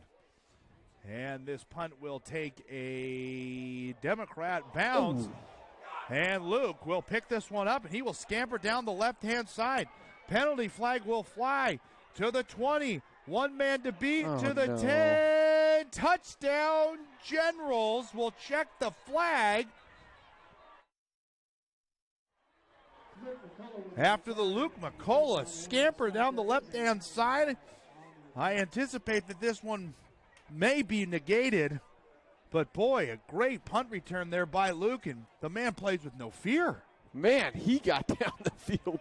He had to break a few tackles there and got up the field and was able to get all the way to the end zone. But, man, is it going to be brought back about 75 yards and based off a lick that was laid there by Jackson Montfort. He took out an individual there for Jefferson, and he's going to be penalized for it, unfortunately. So the touchdown will fall off the scoreboard there. Is that I believe that it was a defenseless player penalty, where that the recipient of a hit as such has to be in a position to protect him or herself, and unfortunately that young man was unable to. Hopefully he's okay, but that penalty will now negate the great punt return there by Luke, and so now the Generals will have to take over at their own 10-yard line. Yeah, it was really an excellent block there. I can't really argue with the defenseless player anyways there, as he was in a position where he couldn't see that guy coming. The ball was running away from him. Probably should have just kind of give him a good little shove, and he was not going to affect the play by any means, but felt like he needed to eliminate him from making any sort of attempt at making a play. So unfortunately getting penalized for that there again. That's going to be Jackson Monfort, but a great play by Jackson. Just got to lighten up a little bit there with today's football that we play, and get him next time there. Nice job by Jackson, though. So Coach Beck wants to talk this one over, and we will join him as the Generals on top by 14. We'll be back. Hi, fans. Brian here. As a former athlete who certainly felt the aches and pains of growing up playing football, I appreciate the work that chiropractors do. But look no further than to the Bodhi Tree Clinic right here in Northeast Portland. The Bodhi Tree Clinic is a whole care clinic dedicated to physical health, recovery, and healing. They specialize in rehabilitation from injuries related to sports, work, auto accidents, personal injuries, as well as treatment for neck and back pain. Dr. Dillon of the Bodhi Tree Clinic is Grant's team chiropractor and gives the players time and attention in making sure their bodies are feeling good and moving right. For more information, please visit their website at thebodhitreeclinic.com.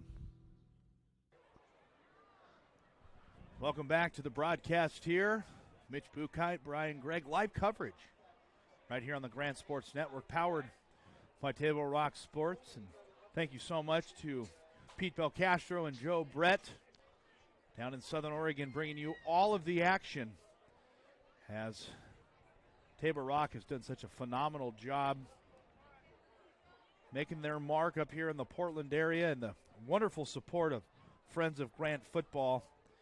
And these broadcasts would not be possible, as well as all of the wonderful uniforms and the coaches' gear, without the wonderful contributions from our magnificent sponsors, as well as your donations as well. So to continue the broadcast here, it all starts with our hardworking fans of Grant football. So if you'd like to donate to continue with these broadcasts, please go to friendsofgrantfootball.com, as the Generals will now be deep in their own territory, as Logan will go into the gun.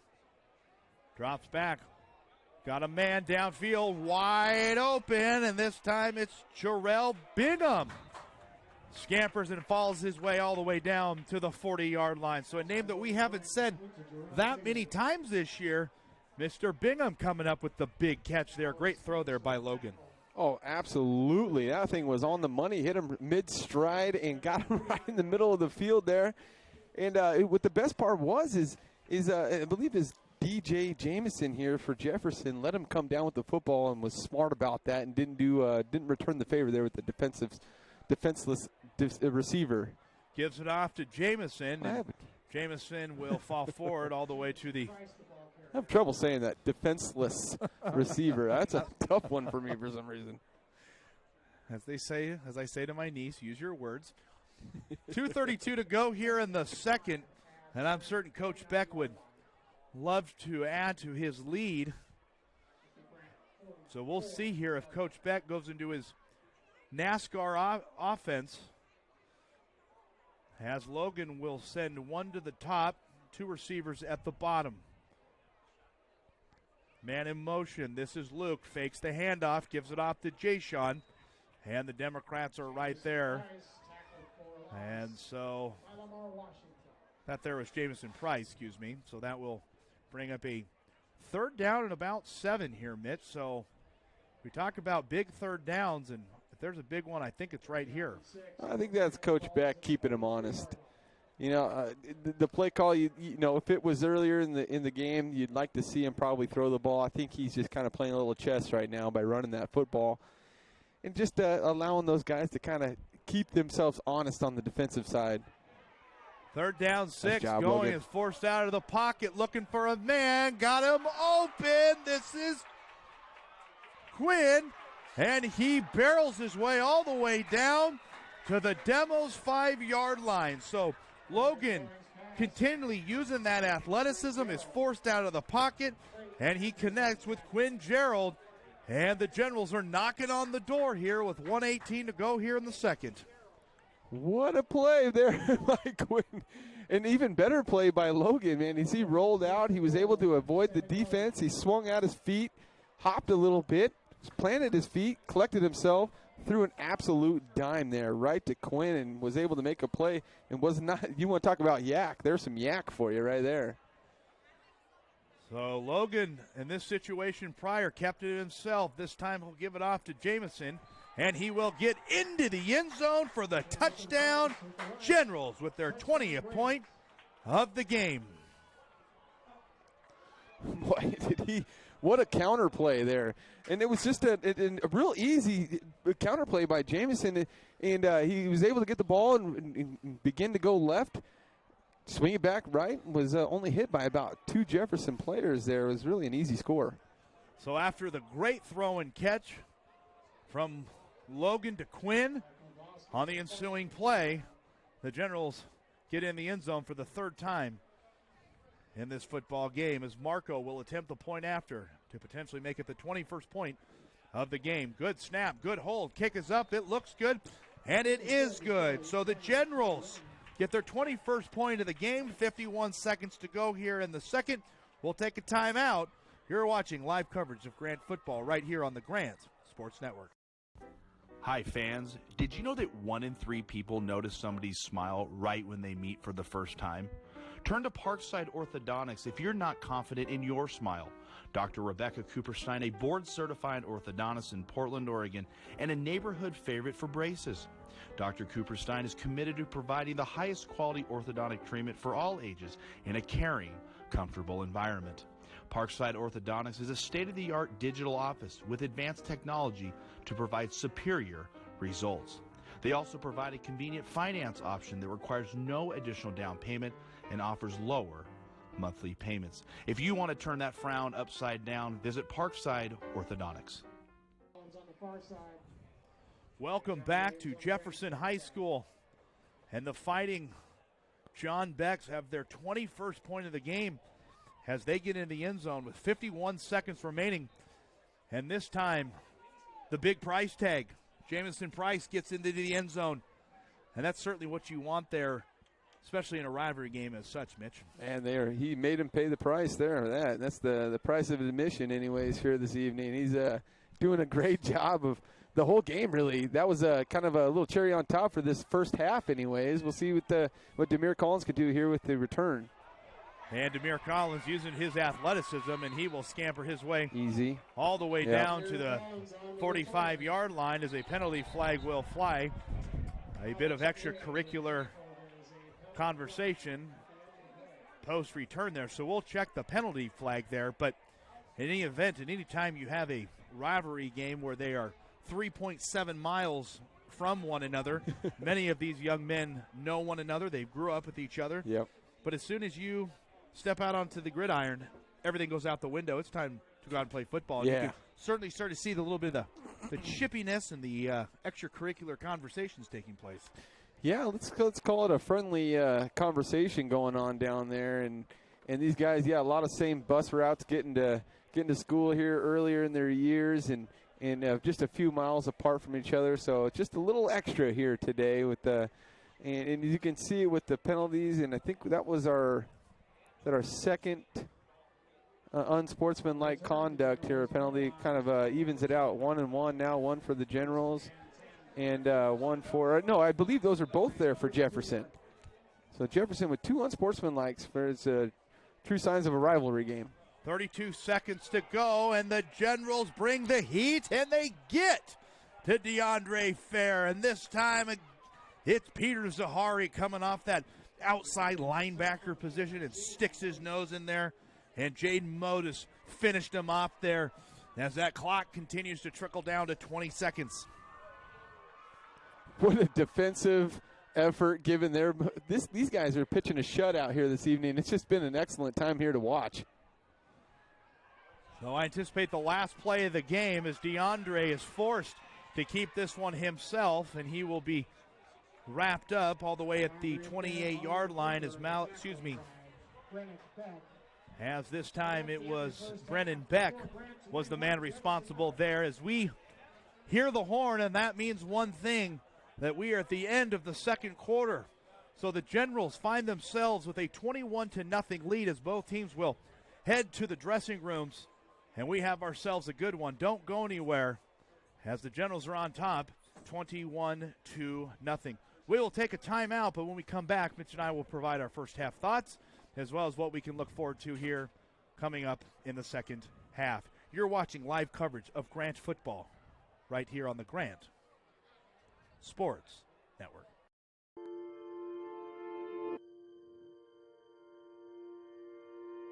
It's all around us. It's the ground upon which we stand.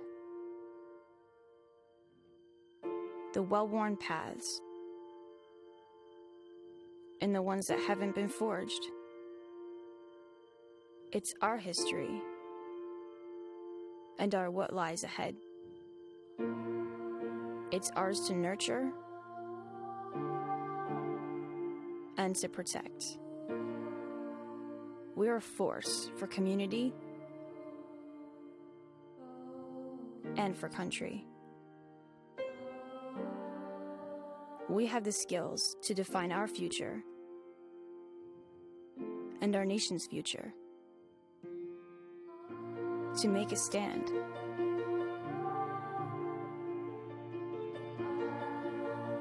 For our way of life. And we will so promise back into the land of the free.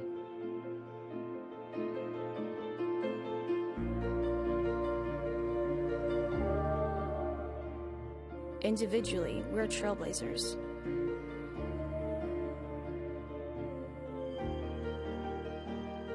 Pioneers, preservationists.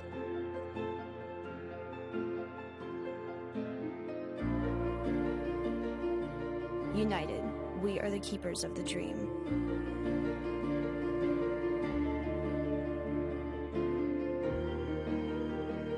And we are on guard.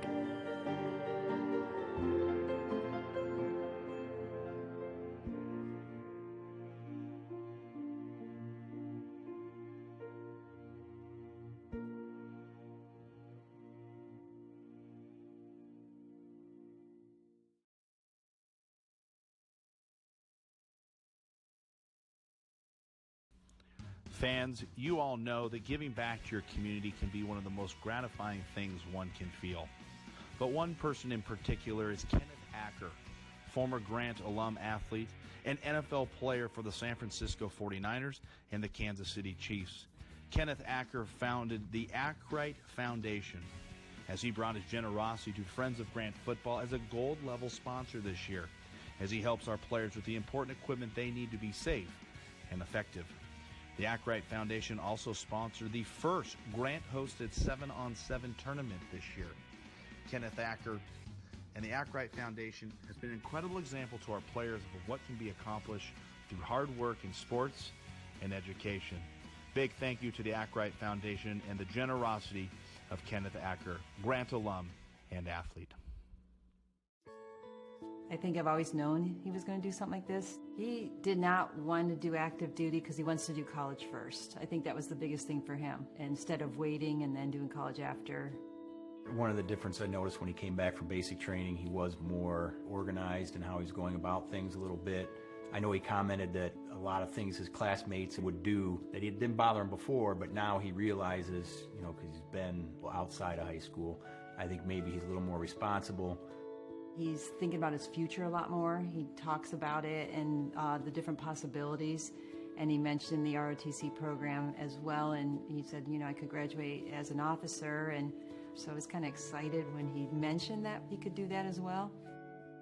I would just tell people, if their son or daughter was considering the National Guard, that I think it's a great opportunity. I think it's something that can really help somebody grow. And at the same time, you're serving your country, which is a great thing too. So I think it's a good opportunity.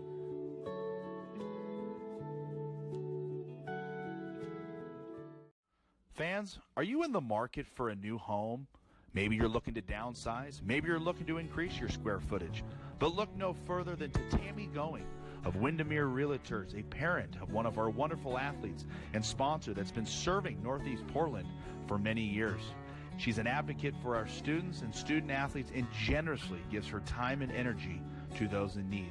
Friends of Grant Football is grateful for community members that value the experience of sports and education in the high school process.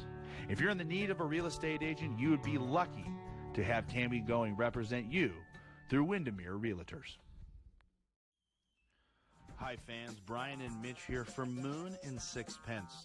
After every broadcast, Mitch and I are fired up, generally after a huge general victory, but we also find ourselves a little bit hungry. And where do we turn? We turn to Moon and Sixpence, as Mike and Mary Marshall are parents of one of our great top senior players and proud owners of the Moon and Sixpence.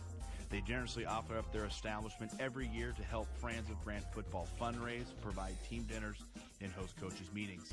The Grant community is very lucky to have this area favorite that supports the neighborhood, players, and families. Moon and Sixpence is a charming, classic English pub offering cask-conditioned ales with a dart room, beer garden, live music, and my favorite, a great back patio. Moon and Sixpence is located at 2014 Northeast 42nd Avenue. Catch it during the week or catch it after a game. That's Moon Sixpence, a proud sponsor of Grant Football. Hi fans, Brian and Mitch here for Blind Onion Pizza and Pub, a neighborhood favorite pizza joint close to Grant and offering great honest pizza, sandwiches, salads, and their craft beers. The Blind Onion offers a casual, nostalgic, fun atmosphere and has a strong focus on delicious pizza, making it a popular hangout that fits perfectly in the community. Check out the delicious house special pizzas and oven-baked sandwiches. And don't forget about their wonderful appetizers and excellent salads with bargain prices on microbrews and special pizza creations. The Blind Onion, located at 3345 Northeast Broadway Street, right here in Portland. Eat there after the game or anytime. Blind Onion Pizza and Pub. Hi fans, Brian here. As a former athlete who certainly felt the aches and pains of growing up playing football, I appreciate the work that chiropractors do, but look no further than to the Bodhi Tree Clinic right here in Northeast Portland. The Bodhi Tree Clinic is a whole care clinic dedicated to physical health, recovery, and healing. They specialize in rehabilitation from injuries related to sports, work, auto accidents, personal injuries, as well as treatment for neck and back pain. Dr. Dillon of the Bodhi Tree Clinic is Grant's team chiropractor and gives the players time and attention in making sure their bodies are feeling good and moving right. For more information, please visit their website at thebodhitreeclinic.com. Hi, Grant General fans. These broadcasts would not be possible without the wonderful support of our great local companies. One company in particular that I want to recognize is Squires Electric Incorporated, which was founded in 1998. Through 20 years of dedication, Squires has provided excellent workmanship, extraordinary service, and have surrounded themselves with the best electricians in the industry.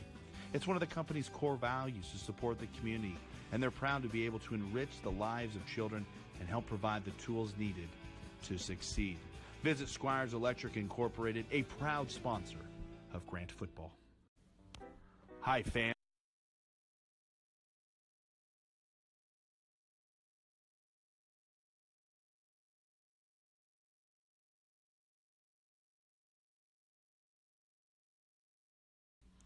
Fans, you all know that giving back to your community can be one of the most gratifying things one can feel. But one person in particular is Kenneth Acker, former Grant alum athlete and NFL player for the San Francisco 49ers and the Kansas City Chiefs. Kenneth Acker founded the Ackrite Foundation as he brought his generosity to Friends of Grant Football as a gold-level sponsor this year, as he helps our players with the important equipment they need to be safe and effective. The Ackrite Foundation also sponsored the first Grant-hosted 7-on-7 tournament this year. Kenneth Acker and the Ackrite Foundation has been an incredible example to our players of what can be accomplished through hard work in sports and education. Big thank you to the Ackrite Foundation and the generosity of Kenneth Acker, Grant alum and athlete.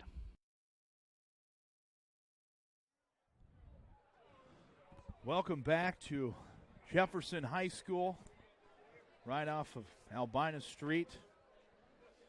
In a rivalry game as the Generals on top 21-0 at halftime as both teams make their way to the dressing rooms. Mitch Bukite, Brian Gregg, Brody, the man behind the lens, doing it all, bringing us all the action here. And Mitch, let's talk about the first half a little bit here.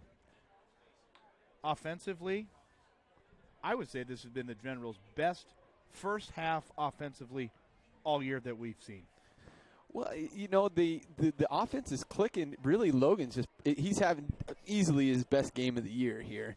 He does a great job of stepping back in the pocket, but not dictating and not showing where he's going with the ball. Even if it's just a little draw play, he does such a good job of not indicating where the play is. If it's going to the far side of the field, the short side of the field, he does just a great job of misleading the defense, and that's the sign of a good quarterback when you can do that. Somebody that's been playing the quarterback position for a long while, and he does a great job of doing that. So Logan going in the first half, as Mitch alluded to, is that the best first half we have seen from the young man. 11 for 15 for 196 yards with an interception, and I really don't consider that to be an interception. It was a 4th and goal situation, so he wanted to give his man an opportunity to try to add 6 points. But a name that we haven't said a lot this year. Can you take a guess who I'm talking about? Quinn Gerald. Quinn Gerald, that's who I was just pointing out right there. Quinn Gerald, he's just two big-time catches. One with some yak there, a little yards after catch, and he's got already 78 yards, man. He's off of 2 catches, and you can imagine there the yards after catch, and actually had some yards after contact too there, and yak yards. Just yak yards. There you go, yards after the contact, yards after catch, and he did a great job there in the first half of executing both on the offensive side and on the defensive side. And Peter Zahari, the Leatherman, the man that does it all. He does it all. 5 catches, 34 yards. Not only does he do it catching the football, but he's also been tasked to be that 6th blocker down there when they need a big-time run. You know, he's one of those guys that just you never know what you're going to get out of him, but you know it's going to be consistently good. Well said. And he's a guy that you're going to get the effort out of him. He's never going to take a play off, and he plays both sides of the ball. So it's a pretty special player we have down there at number 6, and he does a great job of helping his team get in position there to win football games on both sides of the football. And just a special player. I'm pretty excited to see what he has to do here in the second half of tonight. But even more importantly here for the last 3 games there, Madison, Franklin, and Lincoln is some big-time football coming up here in the next 3 weeks. Now, to look to the other side, the conversation that never is fun to have is penalties continue to be the Achilles heel for the Generals and head coach John Beck. There in the first half, the Generals were penalized 13 times for 110 yards. So 21-0 is still ideal, but certainly 13 penalties is obviously not ideal. Well, it's an indicator of what we went through there in West Salem on the black turf down on the west side of the Willamette River there, and it's just you got to clean those up. You're very fortunate to be up 21-0. You got to think that's things. You're not going to face as many mental errors there by the Jefferson side of the football, and so they've kind of been beating themselves up here, and you've been, I don't want to call it lucky because you have been playing a great football game thus far, but been fortunate, let's call it there, that Jefferson hasn't been able to really conquer on any of their chunk plays or, be able to score the football without being called back on any sort of penalty or penalization there on the Jefferson side of things. As the adage goes, Mitch, offense wins games, defense wins championships. Absolutely. A number that we need to recognize is Demir Collins, who, by the way, is a phenomenal talent. There's no doubt about it that he is going to have a football career beyond this point here. But the Generals doing a nice job containing him on 15 carries, only has 58 yards. So credit the defense to hold him to under 60 yards there in the first half.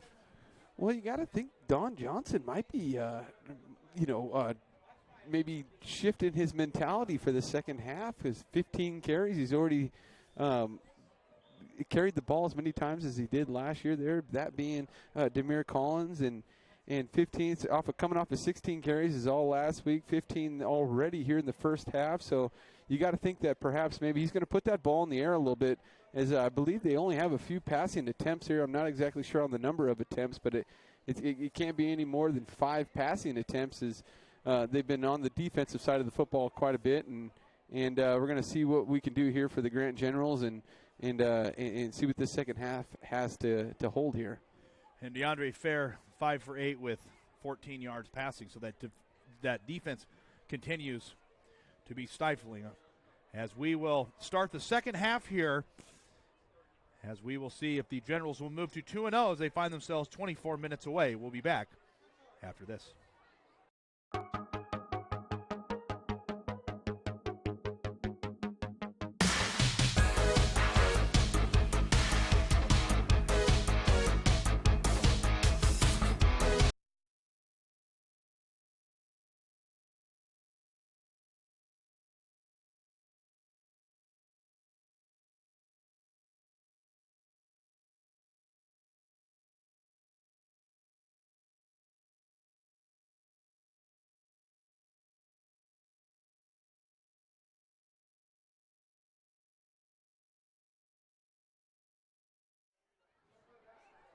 Welcome back to the broadcast here. Mitch Bukai, Brian Gregg, as we are about to kick off this second half here, as the Generals are 24 minutes away from going 2-0 in conference, potentially going 4-2 overall.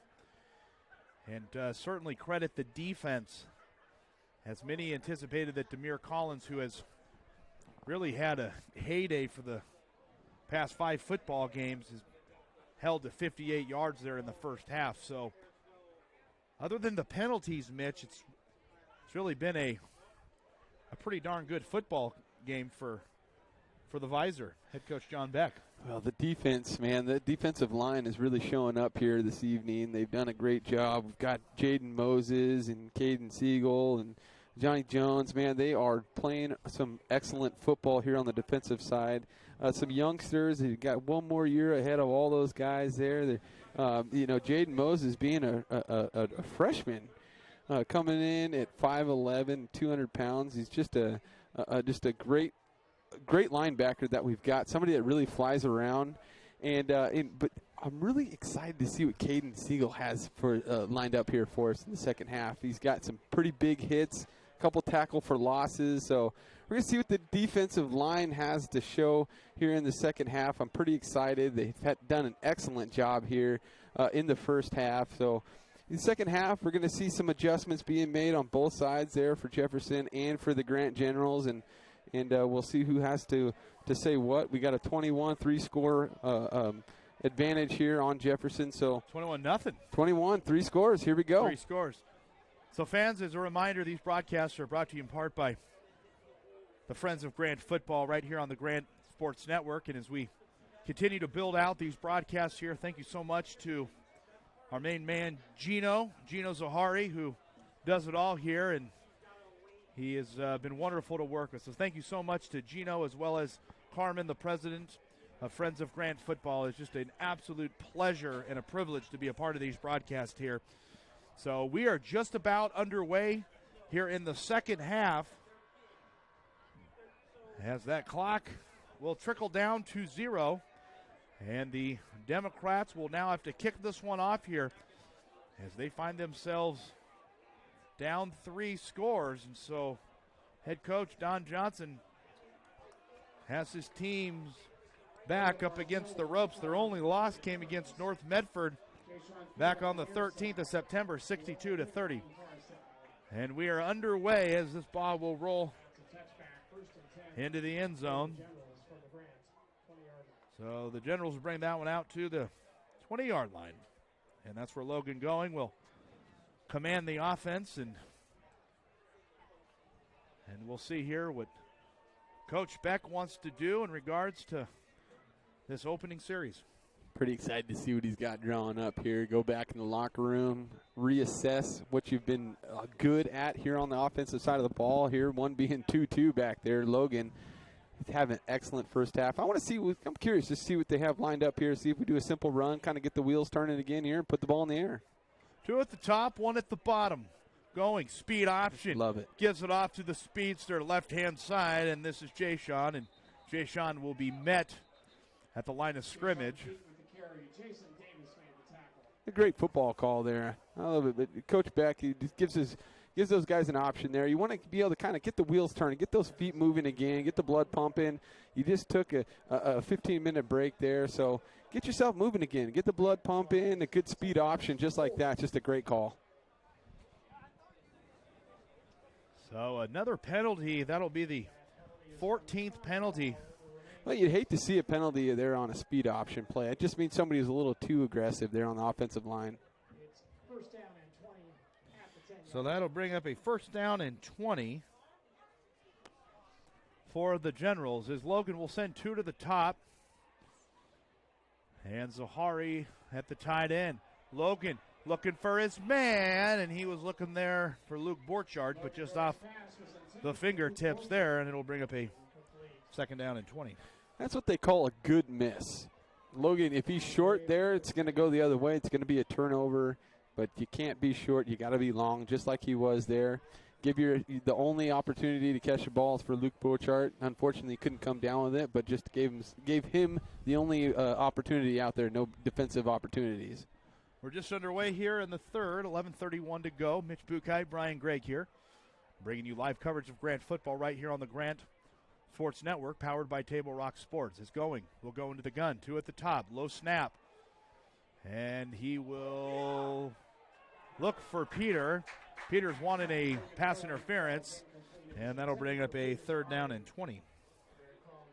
Yeah, looks like they're going to get a defensive interference penalty here on Jefferson. So it looks like the Grant Generals could come up here with the benefit off of that play. Peter getting a little interfered there as he's trying to make the catch. So, yes, it will be a pass interference call.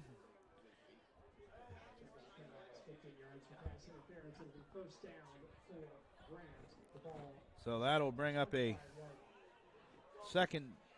first down and 10 after the penalty flag. I don't know why it's a second down, Mitch. Oh, I guess it wasn't enough for the first down. So second down and 5. Yep, there you go. It's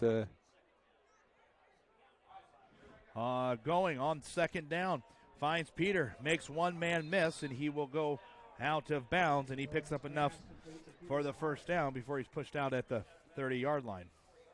Let's see what they have lined up here on the defensive side for Jefferson to see if they can slow down Mr. Zahari here, as he's had an excellent start to the second half. And credit the big fella down there, as always. Johnny Jones over there on that right-hand side has a huge task, as he has to hold that block for quite a while so Peter can get out into the flats, and he did a great job there. As Logan will send 2 to the top, sends Luke in motion, fakes the give, keeps it himself, far side, wants to throw it, not there. And he's going to keep this one himself, and he will be pushed out of bounds. Penalty flag will fly. And so after the great defensive stand there by the Democrats, unfortunately I believe that this penalty flag will cost the Generals an additional 15 yards. Yeah, I wasn't sure on the number, but it looks like it may be another unsportsmanlike coming on the Jefferson side. We put them at 3 here. 3 is the number thus far. And it will be a personal foul penalty, so that will tack on 15 yards, and it'll be another first down for the Generals. You know, Brian, you'd like to see the game shift into a place where you don't feel like it's necessary to tackle the ball carrier as he's giving himself up and going to the out of bounds marker there. Is all you have to do is really give him a little tap on the shoulder. You don't need to tackle him all the way to the ground there as the Jefferson individual just not putting himself in a great position there for his team to succeed. Jay Sean Pete will stand to the right of Logan. Logan will send Luke in motion. He will give it to Luke this time, and he will scamper his way all the way across the midfield and fall forward to the Democrats' 48-yard line for a pickup of 6 yards. Another great job there is by Luke in McCullough, and he's able to get the ball, move up the field. That's what I've just been more impressed with more than anything here this evening. Well, besides the defensive effort, obviously, but is the ability there to fall forward. All of the receivers, running backs, and even Logan there, they're all getting hit, but they're moving, they're falling forward, and that's the most important thing that you can have. So timeout on the field, and we will join them as the Generals on top by 21. This break is brought to you in part by Squires Electric. Hi, Grant General fans. These broadcasts would not be possible without the wonderful support of our great local companies. One company in particular that I want to recognize is Squires Electric Incorporated, which was founded in 1998. Through 20 years of dedication, Squires has provided excellent workmanship, extraordinary service, and have surrounded themselves with the best electricians in the industry. It's one of the company's core values to support the community. So 2nd down and 6 here for the Generals as Logan will send Luke in motion. Fake the give. Now he will give it off to his speedster, Jay-Sean Pede, and he is met by a wall of Democrats. And that'll bring up a 3rd down and 8. So as the Generals started to move the football there initially, they are now looking down the barrel of a gun of a 3rd down and a very long 9, Mitch. Yeah, and it looks like Johnny Jones is already back here on the field, so good sign there. He was able to recover quickly, just had to take one play off there, kind of get his wits about him again there. I'm not sure. Looked like he was holding somewhere in above the chest area, so I'm not sure if he maybe got a little elbow to the throat there or whatnot. I was able to shake it off, though, and get back on the football field. So going, we'll send 2 to the top, 1 to the bottom. Jay-Sean to the right of him. Fake the give. Looking, right-hand side's got a man. This is Luke Borchardt, and this one is incomplete. However, the laundry will find its way onto the field, and I would anticipate, Mitch, that will be in the favor of the Generals. Yeah, it looked like perhaps Trey Jones there for Jefferson coming up with a penalty flag. Just a little too much grabbing there on the offensive side of the things. Mixture between, it looks like Trey Anderson and Ashawn Howell there for Jefferson, both coming up with the penalty there for just looked like he was trying to stop. I'm sure I forgot who the offensive guy there running the streak was. It was a Bochart with a streak there, and was trying to stop him from getting by him. And kind of interfered with his route there, and the official saw it there and threw the flag. So the penalty's offset as the Generals were caught cheating with a hold, and on the other side, the Democrats were flagged for a penalty flag. So that'll offset. So we will now return to a 3rd and 9 as Logan will send 3 to the top. Swing pass underneath to the speedster. And the Generals will march their way close to the 1st down. Penalty flag again will fly. And so that was the 15th penalty of the game prior to this penalty flag.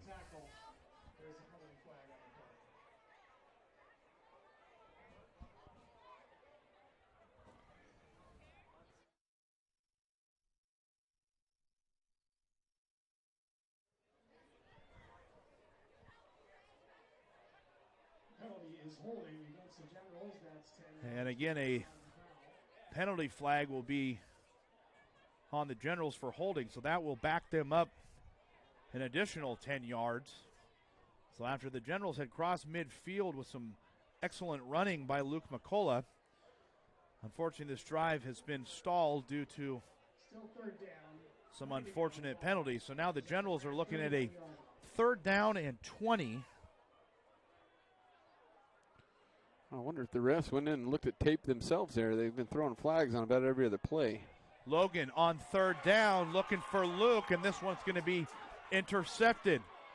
Good hit. And so the Democrats on 3rd down get their 2nd interception of the game as Trey Anderson, the linebacker there, was responsible for picking that one off, and the Generals will now take over the football at midfield. Well, it's kind of nice having a linebacker that shows up at 6'5" on the stat sheet. Man, that guy is a big-time ball player there, 170 pounds. He really dropped back into the free safety position as they were playing more of a cover 4 on the defensive side there, it looked like, and was able to drop back and just kind of free safety style that and make the interception. Cover 4, 2 free safeties, as Mitch alluded to. 3 receivers at the top, and they'll give it off to the dynamic Demir Collins, and he will pick up about 5 yards. Yeah, you like to see him just get 5 yards off of that there, as he had bounced off of one tackler and was able to just get a 5-yard gain there. Great job by the defense. So the Generals have really done an excellent job on the defensive side of the ball, as they were able to hold Demir Collins to only 58 yards on 15 carries in the first half. 2 at the top, 2 at the bottom. DeAndre, swing pass, left-hand side. This is Trajan Williams, and he will break one tackle and scamper his way all the way to the 40-yard line. And he will be near the first down marker, and it will be enough for a Democrat first down. Jaden Moses gets the tackle. That's good for a first Jaden down. Moses there with the tackle for the Grant Generals, and he's just had a great game thus far here, playing on up on the line there. He's in a 2-point stance, so it's a very fun position to play on the defense there. That's a position I loved playing on the scout team side of things there, as I was always on the offensive side. But so DeAndre there on the keeper after he was forced to change field, and he uses his athleticism, and he picks up another first down for the Democrats, as the Democrats are knocking on the door here, as they have their first down, Jefferson of the Grant. their lone possession here in the third quarter. yeah, you got to see a stop here. You got to make sure they don't get a big chunk yard, any positive yards here. Inside to Collins, he breaks one tackle and barrels his way forward all the way near the goal line, and the Democrats are knocking on the door. It's a good tackle there by Jamison Price, as he was able to save the touchdown. Big guy coming back. I thought he might have had opportunity to break that ball loose there, maybe create a fumble opportunity, but unsuccessful, and the Jefferson set up on the 4-yard line. So first and goal from the 4. Give it to Collins, trying to get to the edge. Reverse his field. Penalty flag flies. Trying to find real estate. Additional penalty flag flies. And he will reverse course and get all the way to the end zone. But there is a significant amount of laundry on the field, and it's not your stinky socks.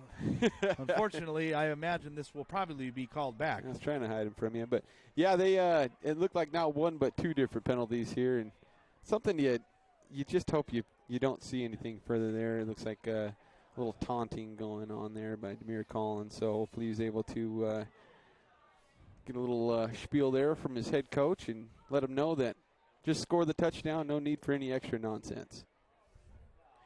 So as the officials will sort this one out, we have a holding penalty, and so that will negate the touchdown for Demir Collins, and so this will push the Democrats back all the way, I anticipate, to about the 20-yard line, and yes, that's where they will take over. So it'll be a first and goal for the Democrats after Demir Collins showing his remarkable athleticism to reverse course there and seek out additional real estate, and he took full advantage, but unfortunately those gentlemen that wear those zebra shirts saw something differently. Yeah, and if you were to put a tracker on him, it looked like my signature, I think, there. It looked like some cursive. He kind of ran all the ways around the field. So DeAndre is unable to hold on to the snap there, and so that will bring up a second down and goal. And so the Democrats are looking to get on the board for the first time, and I would anticipate that if this is a very important series for the Democrats, if they want to put themselves in a position to get back into this football game, as DeAndre, full house backfield, drops back, a lot of time down the left-hand side, and this one is intercepted by Luke. And so the Generals hold, and so the football will come out to the 20-yard line, and the Fighting John Becks doing a phenomenal job is, again, your main man, Luke McCullough. McCullough, man, he's had such a huge year this year. He's just been doing it on both sides of the ball. And, just speaking with him throughout the week, just periodically, he's just he's ecstatic himself. He's he's in such a positive mental state right now. He's just and what that does is it puts you in a position where you want to work harder, you want to get up earlier, you want to stay later, you want to put yourself in a position to where you can help your team out win the football game, and especially shut out teams like this, a 4-1 Jefferson team, to coming out and holding them to 0 points is pretty special here for the Grant Generals. So credit the defense there, credit Luke McCullough. Not only can he do it on the offensive side, but certainly gets it done on the defensive side. As Logan will fake the handoff, keep it himself, use those feet, and he will pick up a huge gain, and he will pick up 15 yards. And Logan going, continually showing his athleticism, and we saw it there as he picks up a very nice 15 yards. Nothing special there. I just outmanned the defense. He just really ran right around the guy. Nothing special. It was just a zone read, and he was able to make a play there. Great job by Logan going. So Logan certainly playing what I would consider his best football game of the season is going. We'll give it off to the freshman inside, and he will pick up about 4 yards, and so that'll bring up a 2nd down and 6, Mitch. Is he going to be a special player or what? Jaden Moses, a freshman, he is going to be a special player here for Coach Beck. And on the offensive side, and I know he's playing. He's got that 2-point stance there on the defensive side of the ball too. Special player.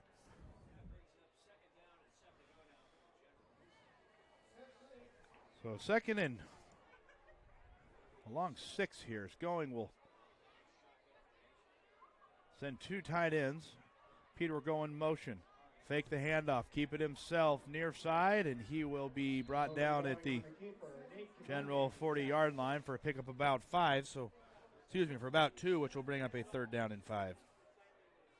Great block there by Peter Zahari. He's able to. The only reason why we were able to make a positive gain off of that play there was off of Peter's block. Picked up his guy there and stuck with that block and was able to hold that until the ball carrier was through and able to gain about 2 yards on that. So 4:57 to go here in the 3rd as the wind starts to make its way through Jefferson High School as we're up here in the press box here, so we're away from the wind. But those young men out there are fired up and they're warm as Logan will keep this one himself, and he will scamper his way all the way near the 1st down marker, and it looks to be enough for another Grant 1st down. Yeah, just back-to-back blocks there by Peter. It's just a great job there. And was able to have Logan get on the outside and pick up the 1st down. What I loved seeing about that was Logan got the 1st down, got out of bounds safely, didn't have to take a hit, avoided any sort of pain, and got out of bounds, positive yards, moved the sticks. Great job by Logan. Double tight, one at the top, one at the bottom. As the demo show blitz going, he's got pressure, got to get rid of it, and he will be dropped in the backfield as head coach Don Johnson. That perhaps was maybe a mix-up in calls there. It looked like the offensive line had perhaps was calling out for a screenplay and was unable to. Logan was unable to get rid of the ball there in time to avoid the sack. So that'll bring up a 2nd down and 18 yards after the Logan going sack there. Look for Luke Borchardt here to get the ball up in the air. I bet he's going to get an opportunity. I bet he's going to get an opportunity. He's got one-on-one coverage, nobody behind him here. Democrats show blitz going, rolls out far side, turns his shoulders down the field, and he was looking for Mitch Buchheit called it, looking for Luke Borchardt streaking down the middle of the field, but that one was incomplete. And I think maybe the Democrats may have gotten away with a pass interference call there, but in any event, the officials don't listen to what I have to say. They certainly had a better vantage point, but certainly don't want to criticize the work that they do. Do a great job, but I would tend to agree with you there. It looked like there may have been a little bit of hand fighting going on there that was a little excessive, but we'll get another opportunity right here, 3rd down for the Grant Generals. 3rd down, 18. Grant still on top, 21-0. 3:47 to go here as the temperature drops to about 48 degrees here, but certainly hasn't been a cold here for the Generals as Logan will drop back. McCullough in motion, and he will be hit and dropped in the backfield as he will be dropped all the way back to the 24-yard line, and that will have to send out the punting unit. You can see the linemen up there. They're Jay-Sean Young and Sinan, Brogan Marshall. They were up the field, so you know it was a screenplay that perhaps wasn't able to be developed there in time for Logan to get rid of the ball for any sort of positive yardage, and was able to come up with the sack there, unfortunately. So 4th down and a very long way. So that'll send out Max Von Arch, the sophomore, to punt this one away, and barring any change of play here, the Democrats are going to have excellent field position, as the Generals have already had one punt block, as this time Max has an excellent punt, and this one will trickle all the way down to the Democrats' 31-yard line, and that's where they'll take command. We'll take a quick timeout, but when we come back, the Democrats will have to go significant ways to get their first touchdown of the game. Live coverage, Grant Football, right here on the Grant Sports Network. Hi, fans. Did you know that 1 in 3 people notice somebody's smile right when they meet for the first time? Turn to Parkside Orthodontics if you're not confident in your smile. Dr. Rebecca Cooperstein, a board-certified orthodontist in Portland, Oregon.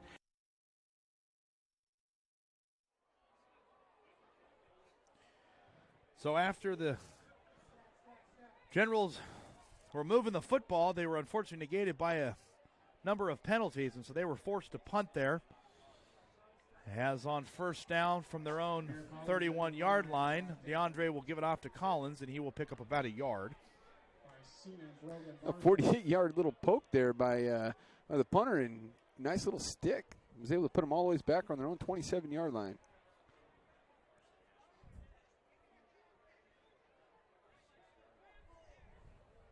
So 2nd down and 9 yards to go. As Thursday Night Lights line up Portland. Has a swing pass to the far side. And this time it'll go to Lamar Washington. It's a wildcat attempt there by Jefferson, as Magutha was the individual to throw the ball on that, actually.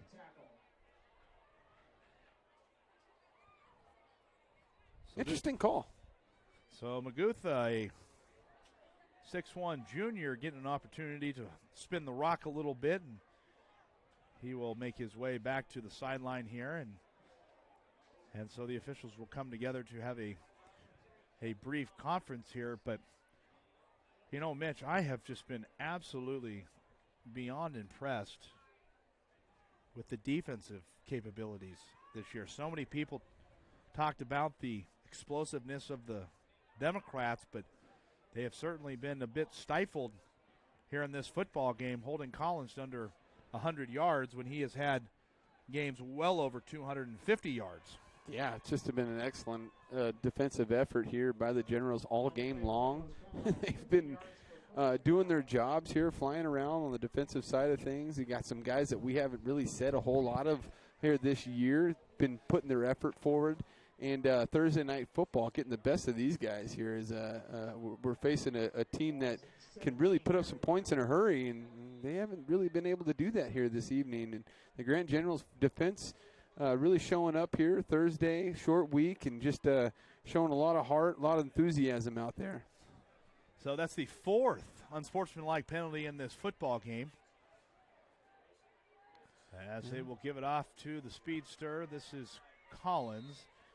And he will shuffle his way out of bounds as Alex Gray there at his cornerback position, coming up to force Collins out of bounds to bring up a 3rd down and about 16. You know, one thing I like about Alex Gray and his position there at the defensive back is he always forces those guys either one way. He forces them back into the field of play there, or he forces them right to the sideline. And all that does is give you opportunity there for the rest of the defensive men there to come in and really help out on the tackle. So McGathy is the quarterback here, and he will be hit and dropped. As Peter Zahari, my man, getting it done there, coming off the left-hand side, his outside linebacker position. And that'll bring up a 4th down and a forever moment here for the Democrats. Have a game, Peter. Man, he's been all over the football field. Just been excellent to watch. Such an excellent individual, you know. He just does so well on and off the football field. It's just great to see him succeed. So after the Democrats had an opportunity to get into the end zone, they made their way to midfield on this series. The Generals have now forced the Democrats to punt here, as the Generals potentially could have excellent field position with 38 seconds to go here. Low snap, and they will be hit and dropped, and he will go out of bounds as Trajan Williams attempted to punt. Didn't see he had much of an opportunity. Pulled it himself. Did not fool the Generals. And the Generals will now take over with excellent field position at the 8-yard line. Look at the guys out there, man. We are hyped. These guys are out there chest bumping. Man, these guys are flying around. Defense coming through again with a big play. So after the not so ideal punting situations for the Democrats, the Generals have an opportunity to take full advantage to get their 27th point of the football game here, as head coach Don Johnson is having a conference call with the White Hat. But it will not matter as the young men in white make their way down in excellent field position. Well, I'd love to see Logan keep this ball here, as we've been kind of seeing a little zone read option. And so we'll see if he decides to fake the handoff to Jayshon Pete and keep it and go to the far side of the field there, the long side of the field, and see if he's got any more success. He's been pretty successful all evening doing that. The short side he's had a little trouble getting to, but the long side there, he's been able to make a move, a little zone read option. Looks like that's what they're going to do. Gives it off to Jayshon. Big hole behind that big offensive line, and he powers his way forward down to the 3-yard line. Going right behind the big fella, Zanin Brogan. Get up to the line and get going here. Get the play in, get it called. Don't let the defense really get settled in. Get up there and get the play call in. So a 1st down and goal, as the Generals are 3 yards away from getting their 27th point of the game. But before they do that, we are going to retire the 3rd quarter. So Grant knocking on the door here. We'll take a timeout. Don't go anywhere. Live coverage of Grant football right here on the Grant Sports Network. Hi, fans. Did you know that 1 in 3 people notice somebody's smile right when they meet for the first time? Turn to Parkside Orthodontics if you're not confident in your smile. Dr. Rebecca Cooperstein, a board-certified orthodontist in Portland, Oregon, and a neighborhood favorite for braces. Dr. Cooperstein is committed to providing the highest quality orthodontic treatment for all ages in a caring, comfortable environment. Parkside Orthodontics is a state-of-the-art digital office with advanced technology to provide superior results. They also provide a convenient finance option that requires no additional down payment and offers lower monthly payments. If you want to turn that frown upside down, visit Parkside Orthodontics. At the end of 3, the Generals have 21 points showing on the scoreboard, and they are 3 yards away from making it 27 points as we head to the start of the 4th quarter. Mitch Bukite, Brian Gregg here. Brody, my man. Give me some love there. Give me some knuckles there. My man right here.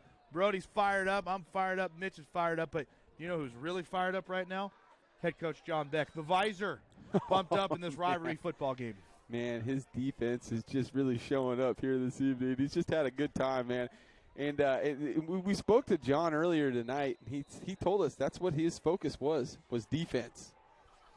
So on a 2nd and goal from the 3, the Generals cough up the football, and the Democrats pounce on it. So after an excellent opportunity for the Generals to have their 27th point, it unfortunately flounders a bit, and that ball comes out, and the Democrats take full advantage of it.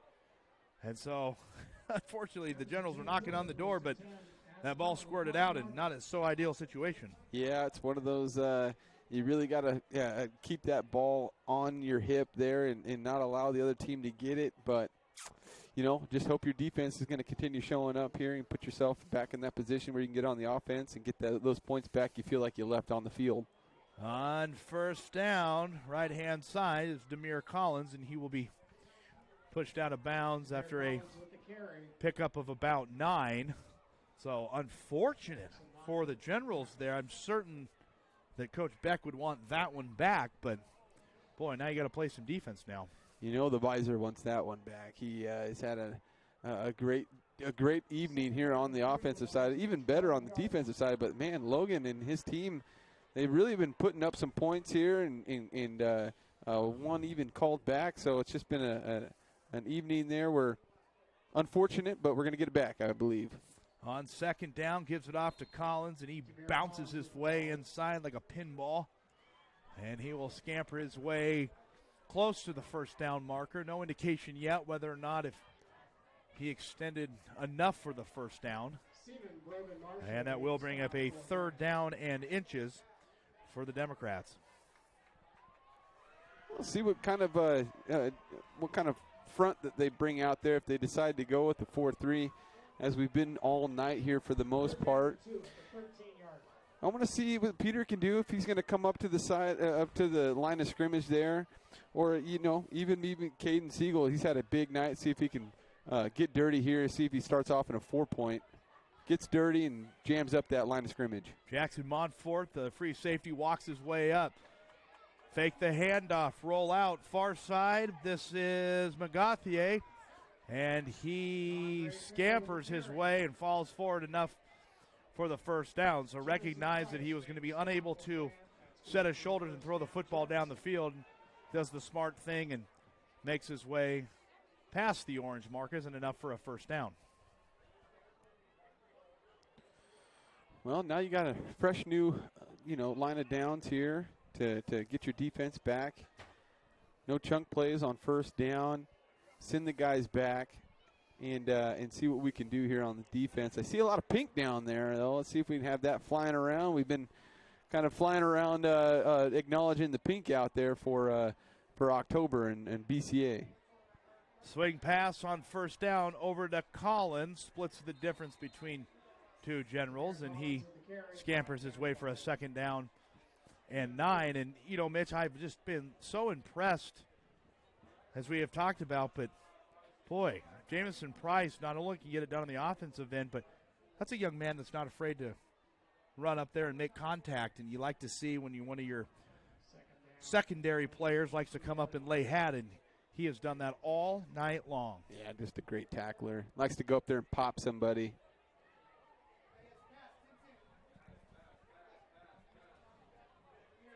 So 2 at the top, 2 at the bottom. Swing pass, Collins, shake and bake, trying to reverse field, and that whole General Army is right there to make the play. As, again, Jackson Montfort coming up from his free safety positions makes it extremely difficult for Collins to pick up any additional yards, and he will be brought down with a loss of 3 yards to make it a third down and 15. Third down and 13.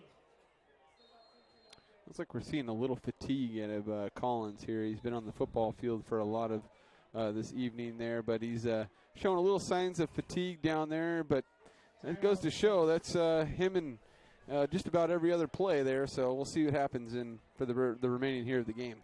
So the Democrats are going to take a timeout, and we will join them as the Generals are on top, 21-0. Live coverage right here on the Grant Sports Network.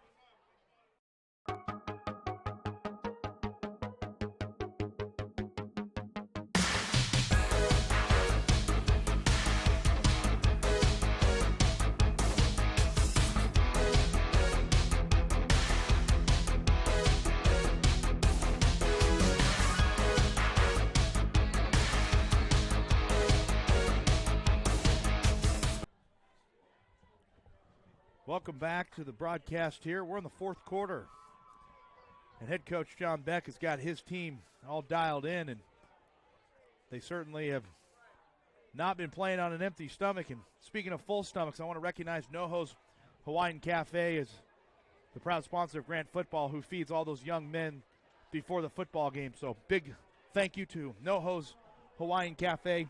They're located at 4627 Northeast Fremont Street. 3rd down and 15 here for the Democrats. Looking to throw it, and this one is complete as McGatha, the new quarterback there, connects with Trey Anderson streaking across the middle. And still waiting for an indication whether or not if it was enough for a first down. And it will be just short of the first down marker.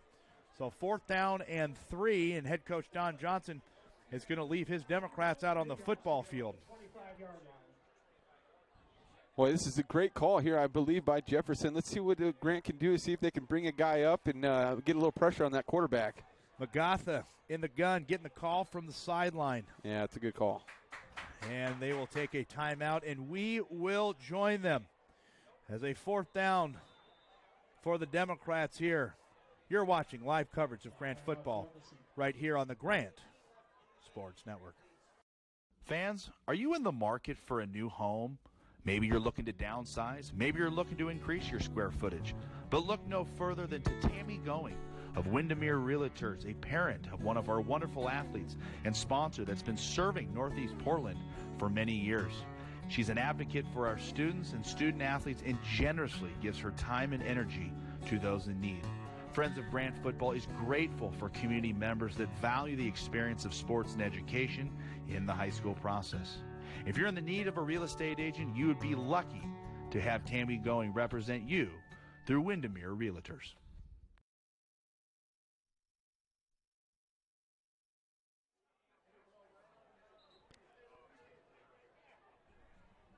Welcome back to Jefferson High School, right here in the heart of Portland. Mitch Bukite, Brian Gregg here. 9:18 to go.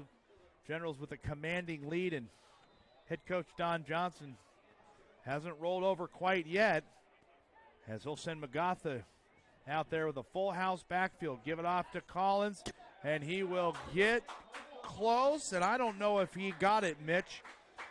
Depends on which referee you're looking at. They're a yard difference. The guy closest to us is on the 27. The guy furthest away from us is on the 26. You see him? Still no indication yet. Still waiting. Still waiting as I'd love to see a conference between those referees there instead of just one taking over the other.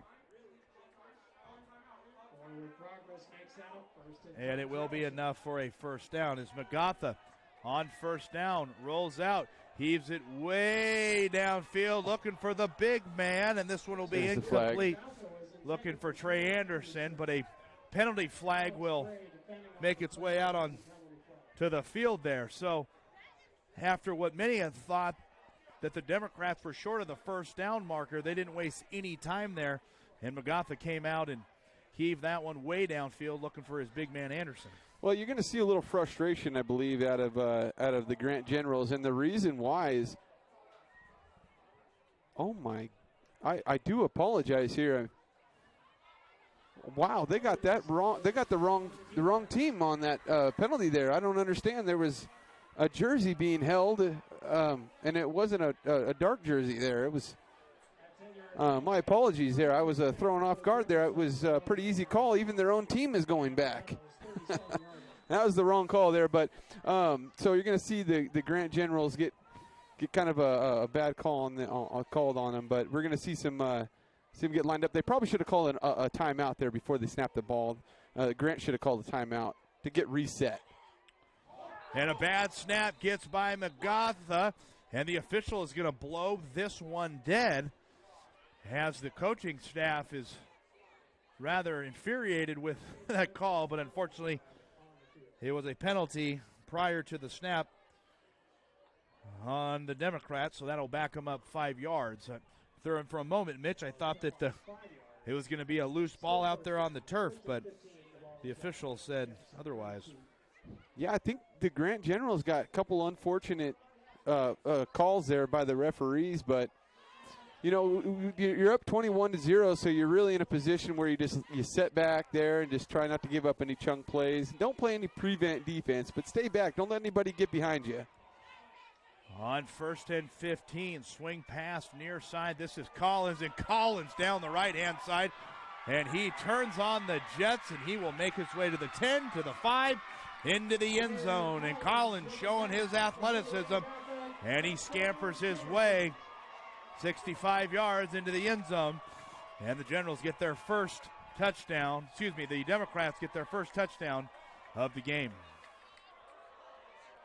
I think you might see John Beck there. I think he's on the field. He's not saying too much just yet, but he's got to be pretty unhappy with the unfortunate sequence of events that just took place there for his Grant General football team. So Owen Markle will attempt his first PAT of the game. And the snap, good hold, kick is up, looks good, and it is good.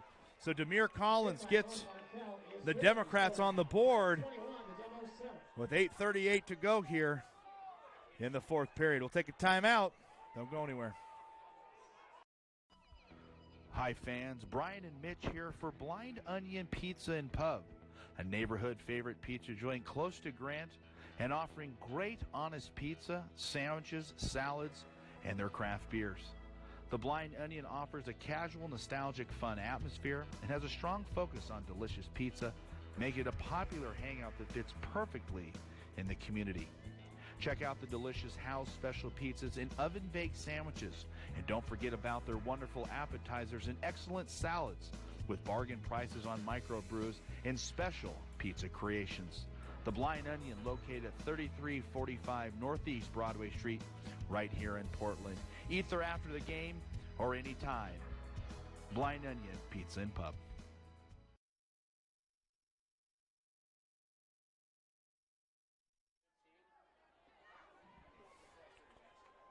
Demir Collins gets the Democrats on the board with the first touchdown of the game here in the fourth period with 8:38 to go here. And I anticipate now that the Democrats are going to want to get this football back in a hurry here, as they will pooch kick this one. And it will be picked up by Jayshon, as Jayshon's got blockers. Scampers his way, reverses course, still going, no flags, to the 40. He's got blockers in front of him, to the 50, and will be finally knocked out of bounds at the 45, and a penalty flag will fly. So after a great return by Jayshon Pete, he will take it all the way down to the Democrats' 45, and I anticipate that'll tack on an additional 15 yards.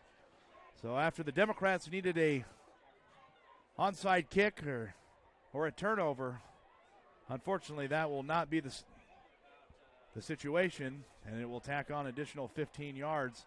And so the Democrats will have a difficult time as the Generals find themselves with excellent field position. Well, you just got to love. I bet John Beck is just thrilled with his football team here on many on many different aspects, really. And it started off with the defense, excellent. Offense, great showing tonight. But that was the fifth unsportsmanlike conduct call on one team, not on the Fighting Becks. So there you go. He's got his team focused. He knew it was a rivalry game. It's going to be a little chippy out there. It's football. So just a great job keeping his guys ready. Double tight going in the gun. Gives it off, hand off to Price. And he changes course, and he picks up about 3 yards. And I anticipate, Mitch, that we're going to see a lot of inside zone reads with 8:04 to go here in the fourth period. Yeah, I would just like to see him, continue with what's been successful here this evening. That's been Logan, keeping him rolling out, giving the option to throw it or run it. I don't think that the clock is where you want it to be for us to kind of squat on it and hand the ball off. So just keep what's been going here, keep things positive yardage, keep those guys on their heels a little bit, and got a little mismatch down here with Bochard again. So Zahari in the gun, and he will give it off to Jamison, and Jamison's got all sorts of room, and he gets into the end zone. Touchdown, Generals. No flags, big time, you bet. Jamison Price with another huge run and just a great, he made his own hole. He went up the wrong hole, was actually able to get up the field fast enough to make it a touchdown. Nope. And before excuse me, I could speak, I'm watching the football, not the football game. And before I could get even more excited, we were then instructed that a penalty flag. Brody's watching the game. Somebody's watching the game. He informed me of the flag. I was too busy watching the football. Unfortunate, but we're going to be able to get it back here, as I think these guys are going to switch up the mentality a little bit, go for another play. Got one-on-one coverage down below here with Luke again, Bochart. So Zahari will go in motion.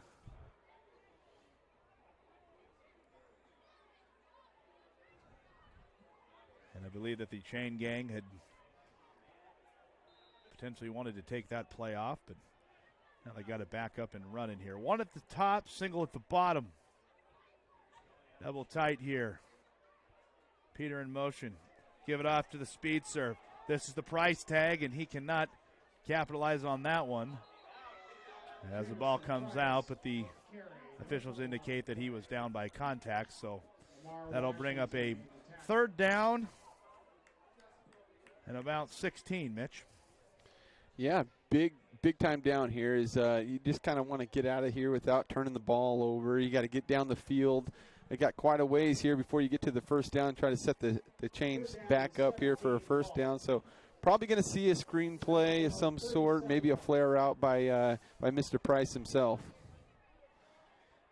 And unfortunately, penalties continue to be the storyline as the Generals have committed 20 penalties in this football game, and that's not what you want, especially when you're playing a team as dangerous as Jefferson. But the Generals do have themselves a commanding lead. Is going, looking for its man downfield, and is incomplete as he was looking for Luke Borchardt as the speedster had a step but was unable to haul that one in, so that'll bring up a fourth down and 16 for the Generals. Just an excellent route there by Luke, just off the tips of his fingertips there, and just almost had the connection. There's a second one that's kind of gone off his fingertips there. I bet he's going to watch that film and be a little displeased with not coming down with both of those footballs, as I know he's the athlete that can take those from the air into his palms and down to the ground there for big gains. So on fourth down here, after a negated touchdown, now put the Generals in a punting situation as Max von Arx will stand at his own 46-yard line, and this time it is an excellent punt. And this one will go into the end zone for the touchback, so it will come out to the 20-yard line. And that's where the Demos will take over with 6:38 to go here in the fourth. Generals on top by 14. Don't go anywhere.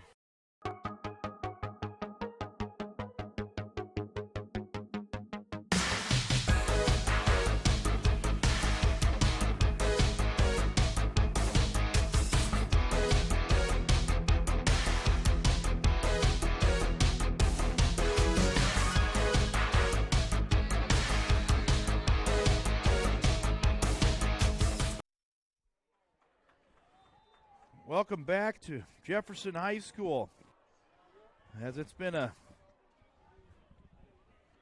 excellent football game. The Generals had an opportunity there, but it was negated by a penalty, and then they were forced to punt. And so the Democrats have got to score a touchdown if they're going to put themselves back in this game here, as they will complete this pass to Trajan Williams, as the big fella Magatha showing his strength there, and he's going to get his team in an up-tempo situation. So if I'm head coach Don Johnson here, Mitch, the clock is certainly not in your favor, and if you're going to give yourself an opportunity to put yourself back in this football game, you got to score here. Yeah, and just a great tackle there by Jackson Monfort. He was able to recognize the guy caught it and made the tackle there, so just a great job by Jackson. As this time the Generals come up huge with another sack there. Yes, Peter Zahari, the Leatherman, getting it done, the pocket knife. Now they're coming with a bunch formation down here, down on the low side with an extra receiver. Let's see what they do. That's a skip. And on. That's a smart play there by Demir Collins.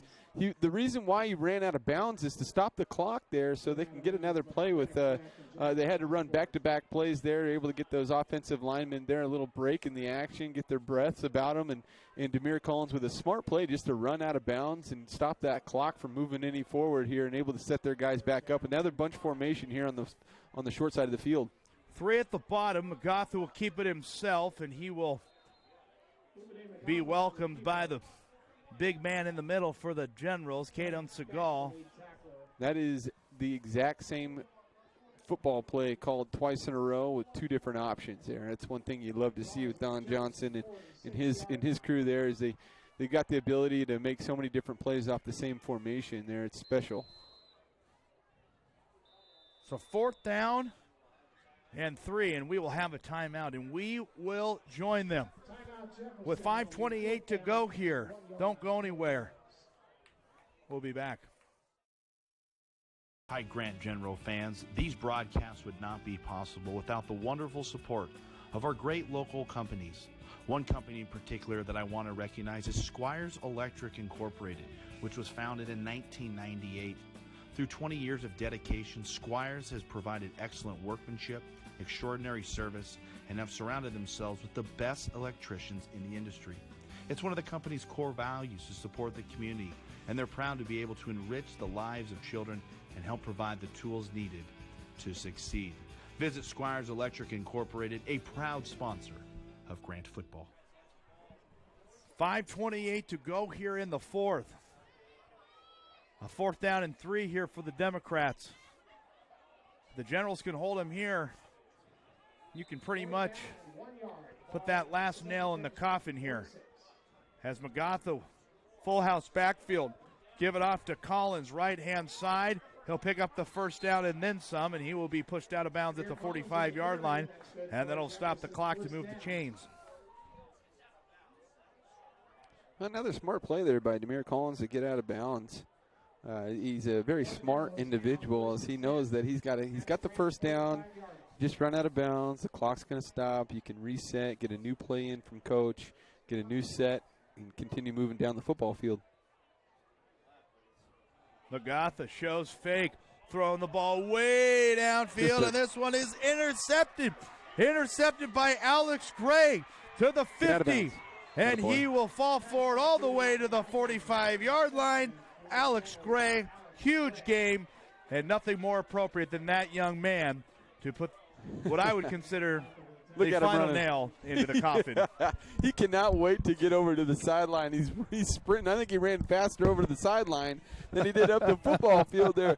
He's excited. Those guys know that could have been the final nail there as they're playing Jefferson at Jefferson and maybe able to sneak away with a victory here on the road. But a lot of football here to be played still as we got 5 minutes, 9 seconds left here in the 4th quarter. Well, I was certainly enthused to think that might be the final nail and hammer.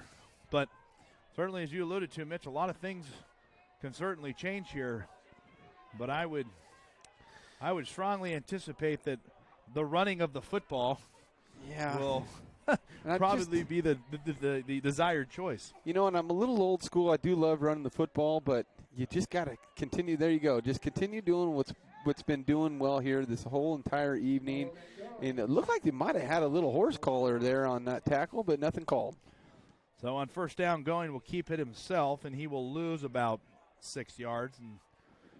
And so this time, the feet of going, unfortunately, moved the football the wrong direction. As that clock will continue to trickle down with 4:40 to go here in the 4th. After this game, we will provide our post-game thoughts and analysis and look forward to next Friday. On 2nd down, give it to Jamison Price, and he is met by a whole party of Democrats. And that'll bring up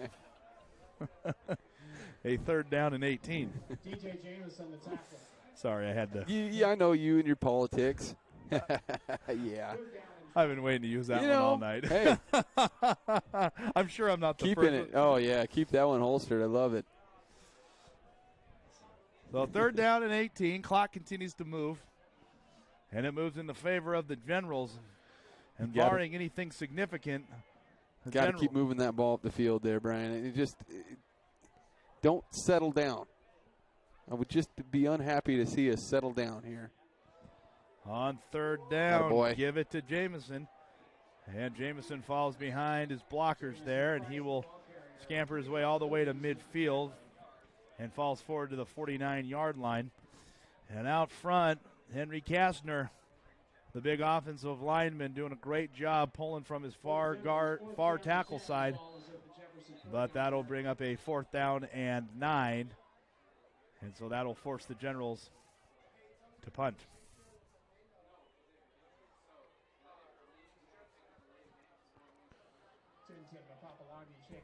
It's like Tintin got a little banged up there. I know he's just going to take one play, a tough individual. Probably just one play off. He'll be back in the game here in the contest in no time. Demir Collins is the safety for the Demos. So Demir Collins will stand at his own 20, and certainly, Mitch, you have kept me a bit humble now because anything could happen, especially with a speedster like Demir Collins. We saw what he did on the prior possession, scampering down the sideline there and got in the end zone. So a big punt coverage here for the Generals. Now let's be smart here. Let's not kick the ball to him. Kick the ball anywhere but to Demir Collins. And so Max end over end punt, and he will field it at his 20. He's got blockers in front of him. And he will be brought down at about the 38-yard line. So, as Mitch had stated, don't kick it to him. But if you are going to kick him to him, make sure you stay in your lanes in a forever important punt coverage there for the Generals. And yes. So the Democrats will have about a 17-yard return still on that. So I'm just not exactly sure. He had the ball on this side of the hash mark. Just kick it to the other side of the field. Make him at least run for it. But, other plans there. But, hey, we'll only, get him down. 17-yard run there, about 16, 17-yard return. So you got to set your guys up here. Don't play the prevent. Just don't let anybody get behind you. Still play aggressive. So cover 4, 2 free safeties. McGough the gun. And he will drop back. Pressure, and he is hit and dropped. Max Von Arx coming off the edge blitz, and he is fired up, and I anticipate his mother, Carmen, is as fired up as he is right now. He's out there. He's getting his helmet slapped there. Peter's out there giving him some high fives, some shoulder checks, and some pumps. Man, they're having some fun on defense tonight, man. They are having a lot of fun. There's a hold. Democrats got to hurry to the line, swing pass over to Collins, and he runs out of bounds after a pickup of about 4. So that'll bring up a quite important 3rd down. And I'm not sure if the referees looked at him like, you're going to throw it right? No, you're going to throw it right. You're going to throw it right. The guy was pulled from behind. Not sure what the referees missed there on that one. But needless to say, there was a negative play regardless. So we're still moving forward here. As we hit the 2-minute mark here in the 4th. As the safeties play way deep for the Generals. As McGough looking downfield, and this one is almost intercepted. Luke almost had it one-handed. Your main man. Hey, McCullen. He's got hands. God, he is such a dynamic football Look at these player. guys, man. They are high-fiving each other. I just love watching them have so much fun out there. Defense is so much fun to play. And so that'll bring up a 4th down and 17, which I would hope that this certainly might be the final opportunity for the Democrats at this point. Yeah, they really got to get the ball down the field here. They're kind of a one-trick pony here this evening anyways, with just Demir and about him doing all the carrying of the ball and all the catching on the flare routes. And McGough on 4th down is hit and dropped. And who better than to put the icing on the cake. You bet. Peter Zahari. Peter Zahari, and he is fired up, and he has all right to be. And certainly right there was Caden Segal, who we have mentioned his name all night. But the guy to put the icing on the cake is nobody better than Peter Zahari. The guy never takes it down off. He seems like he's never tired, but you know that he is he is breathing deep down there on the field. Peter, quarterback eater, man. That guy, he got through there real quick. Blew that play up. Didn't have an opportunity to even make a play there. And so Coach John Beck will send his quarterback out there to run the most desired offensive set in football, the victory formation. As that clock will continue to trick down to. Just keep your composure out there. It's high school sports. Let's make sure we're all legitimate guys down there on the football field. As I know we've had some unsportsmanlike stuff going on here. It's a rivalry game, as we've mentioned throughout the evening, but make sure everybody's keeping their nose clean down there. So the Generals come into this football game 3-2, 1-0 in the PIL, and they're 90 seconds away to going to 2-0 in the PIL and 4-2. And the Democrats of Jefferson will go to 1-1 as Logan will take the second knee of the game. And Mitch, as you have talked about this entire broadcast, how excited and fired up this football team is. And as we look over there to the far side of the field, you can certainly see that that is one happy John Beck, and those young men have every bit to be as excited as they are in a rivalry game that dates back 94 years. And the Generals come in here and play who many have said was going to compete for the top of the PIL. And the Generals will win this one as the clock hits 30 seconds, and that'll be the final play of the game. As these two teams will come out to midfield, Don Johnson and head coach John Beck will shake hands, and the Generals will go to 2-0 on the year, and they will go to 4-2 on the season.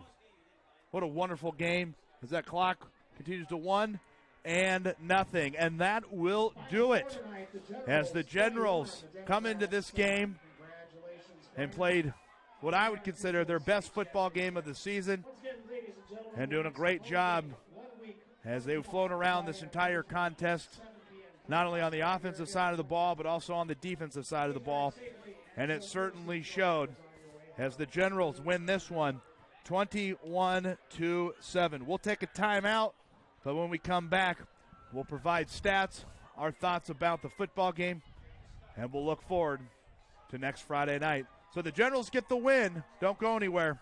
We'll be back. Hi, fans. Brian and Mitch here for Moon and Sixpence. After every broadcast, Mitch and I are fired up, generally after a huge General victory, but we also find ourselves a little bit hungry. And where do we turn? We turn to Moon and Sixpence, as Mike and Mary Marshall are parents of one of our great top senior players and proud owners of the Moon and Sixpence. They generously offer up their establishment every year to help Friends of Grant football fundraise, provide team dinners, and host coaches meetings. The Grant community is very lucky to have this area favorite that supports the neighborhood, players, and families. Moon and Sixpence is a charming, classic English pub offering cask-conditioned ales with a dart room, beer garden, live music, and my favorite, a great back patio. Moon and Sixpence is located at 2014 Northeast 42nd Avenue. Catch it during the week or catch it after a game. That's Moon Sixpence, a proud sponsor of Grant football. Welcome back. Grant goes on the road. And by on the road, I mean about 3.5 miles. It doesn't matter if it's 3 miles, 1 mile, or 300 miles. Anytime you get a win, you'll take it. And those young men in white with blue shells are one happy football team, and I'm as happy for them, and I anticipate John Beck is happy as well. On Thursday Night Lights, as it's been an absolute wonderful, wonderful time being a part of this broadcast. And Mitch, you know, it's always great to see what happens when you come into a rivalry game as such. And I think it's safe to say that the Generals played what I would consider their best football game in all three phases of the game: offense, defense, and special teams. Absolutely. And one thing that we've kind of, I don't want to say harped on, but one thing we've mentioned a lot here throughout the season thus far is the play of the defense. You know, and tonight they really showed a lot of fortitude. They really had a good showing here, only giving up 7 points to a very, very highly talented team with a very sought-after running back there with Demir Collins. Kept him in check. He had quite a few rushing attempts, but they didn't give up any, significant plays. There was one touchdown. That was the reason why they have the 7 points there. I'm still not convinced there that he wasn't out of bounds on that run. Great run by Demir, but love to see a replay on that. So the defense really showing a lot of enthusiasm here throughout the evening. And one thing we do need to, if we can give a con of any sort, it'd be to clean up the penalties, as we've mentioned here throughout the season. It's been kind of every other week we've been kind of high in the penalties and getting penalized quite a bit. But I'm just excited to see the defense really flying around, having fun, shoulder bumping with each other, and that group is really coming together and really playing well as a team and trying to promote. You know, when you have the good defense, your offense is going to follow suit, and that's really what happened here this evening with the offensive side of the ball, just playing real excellent football. Well, Mitch, player of the game, I got to give it to the offensive line. I thought this was their best football game that they have played as a unit here. Jay Sean Young, the big fella, Senan Brogan, Johnny Jones. You got to tip your cap to the success of those young men down in the trenches who sometimes don't get the love that they should receive because it generally goes to the skill guys. Yep. But I think the player of the game goes to the offensive line. The whole line. You know, and Logan really, he wasn't ever pressured throughout the entire evening. He had a couple sacks that they gave up, but that's to come with the whole entire duration of the game. But, they do such a great job of protecting Logan, and they really exemplified that here tonight. And it showed with the victory, the 21-7. The linemen, the big guys up front, the big uglies. The guys that are having a more of a fun time than it really seems like here from the outside looking in. But the offensive line all together between the real great job there by Johnny Jones. He really showed a lot of a promise here for the rest of the season tonight, and played a little banged up. I saw him get hurt a few times there and run off the field just for a play or two and come back, plays tough, plays hurt, plays through pain, and did an excellent job here this evening. Really the whole line, as you mentioned here, Brian, did a great job with protecting Logan and Jamison Price there and able to let those guys run freely. So 21-7 is your final in a rivalry game that dates back 94 years. And as I mentioned during the broadcast, that these broadcasts would not be possible without the good people of Friends of Grant Football and all the wonderful spots that get to be played throughout the broadcast. Those folks, make sure you visit their businesses because they've donated their time and their treasure to make sure that these broadcasts continue, as well as equip those young men with some excellent uniforms, as well as giving the coaches a good look and some good swagger. Also want to make sure we recognize NoHo's Hawaiian Cafe, who feed all of these young men prior to the game to make sure that they are fully charged and ready to go, and they could certainly see the success that they had today. So a big thank you to NoHo's, and also to Gino Zahari, and also to my main man over here to my right, Brody. Killed it again. High five. Always good here. And then last but not Brody, least, big always time. do have to make sure that if you want to help Friends of Grant Football, please go to the website, Friends of Grant Football, to make your donation to continue these wonderful broadcasts. So, again, your final score, 21-7, as the Generals will go to 2-0 in the PIL conference, and they will head home and take on Madison next week. The Democrats will fall to 4-2, 1-1 on the season, and they will welcome in the Cardinals of Lincoln. Mitch and I will unfortunately not be on the broadcast next Friday night, as Mitch and I We'll be going to a wedding on a Friday in Lake Havasu, to welcome Kaylee and Mark in holy matrimony. So congratulations to them. But congratulations to John Beck and the Grant Generals as they get a win 21-7. So for Mitch Bukite, for Brody behind the camera, I'm Brian Gregg. Thank you all. God bless you, and good night from Jefferson High School. Like many households in the Grant community full of boys, football is on the minds of many. Hi, General fans. What an exciting time of year as the leaves begin to change and the kids are back in school. And that can only mean one thing. It's football season. Hi there. Carmen Von Arks here. I'm the president of Friends of Grant Football. As you may know, our Grant community is committed to creating an opportunity for all of our students to strap up the helmet and play what I consider the greatest sport on grass. The Friends of Grant Football strives to enrich the lives of all of our players, students, and alumni, and our neighborhood by providing a program that sustains generation to generation in the pursuit of academic and athletic excellence. Football may be our game, but education is our aim. The foundation of the Generals is built on integrity, accountability, inclusion, and a proud competitive spirit. If you'd like to get more involved, please visit our website at friendsofgrantfootball.com. That's friendsofgrantfootball.com. And go Generals. Brian here for Grant Boosters, who help raise money for Grant's High School's many diverse clubs and athletic teams. Grant's clubs and teams keep our kids inspired, active, and connected. The success of Grant's clubs and teams would not be possible without the support of parents, friends, and family like you. Please donate today to continue these wonderful activities. Please go to grantgives.com.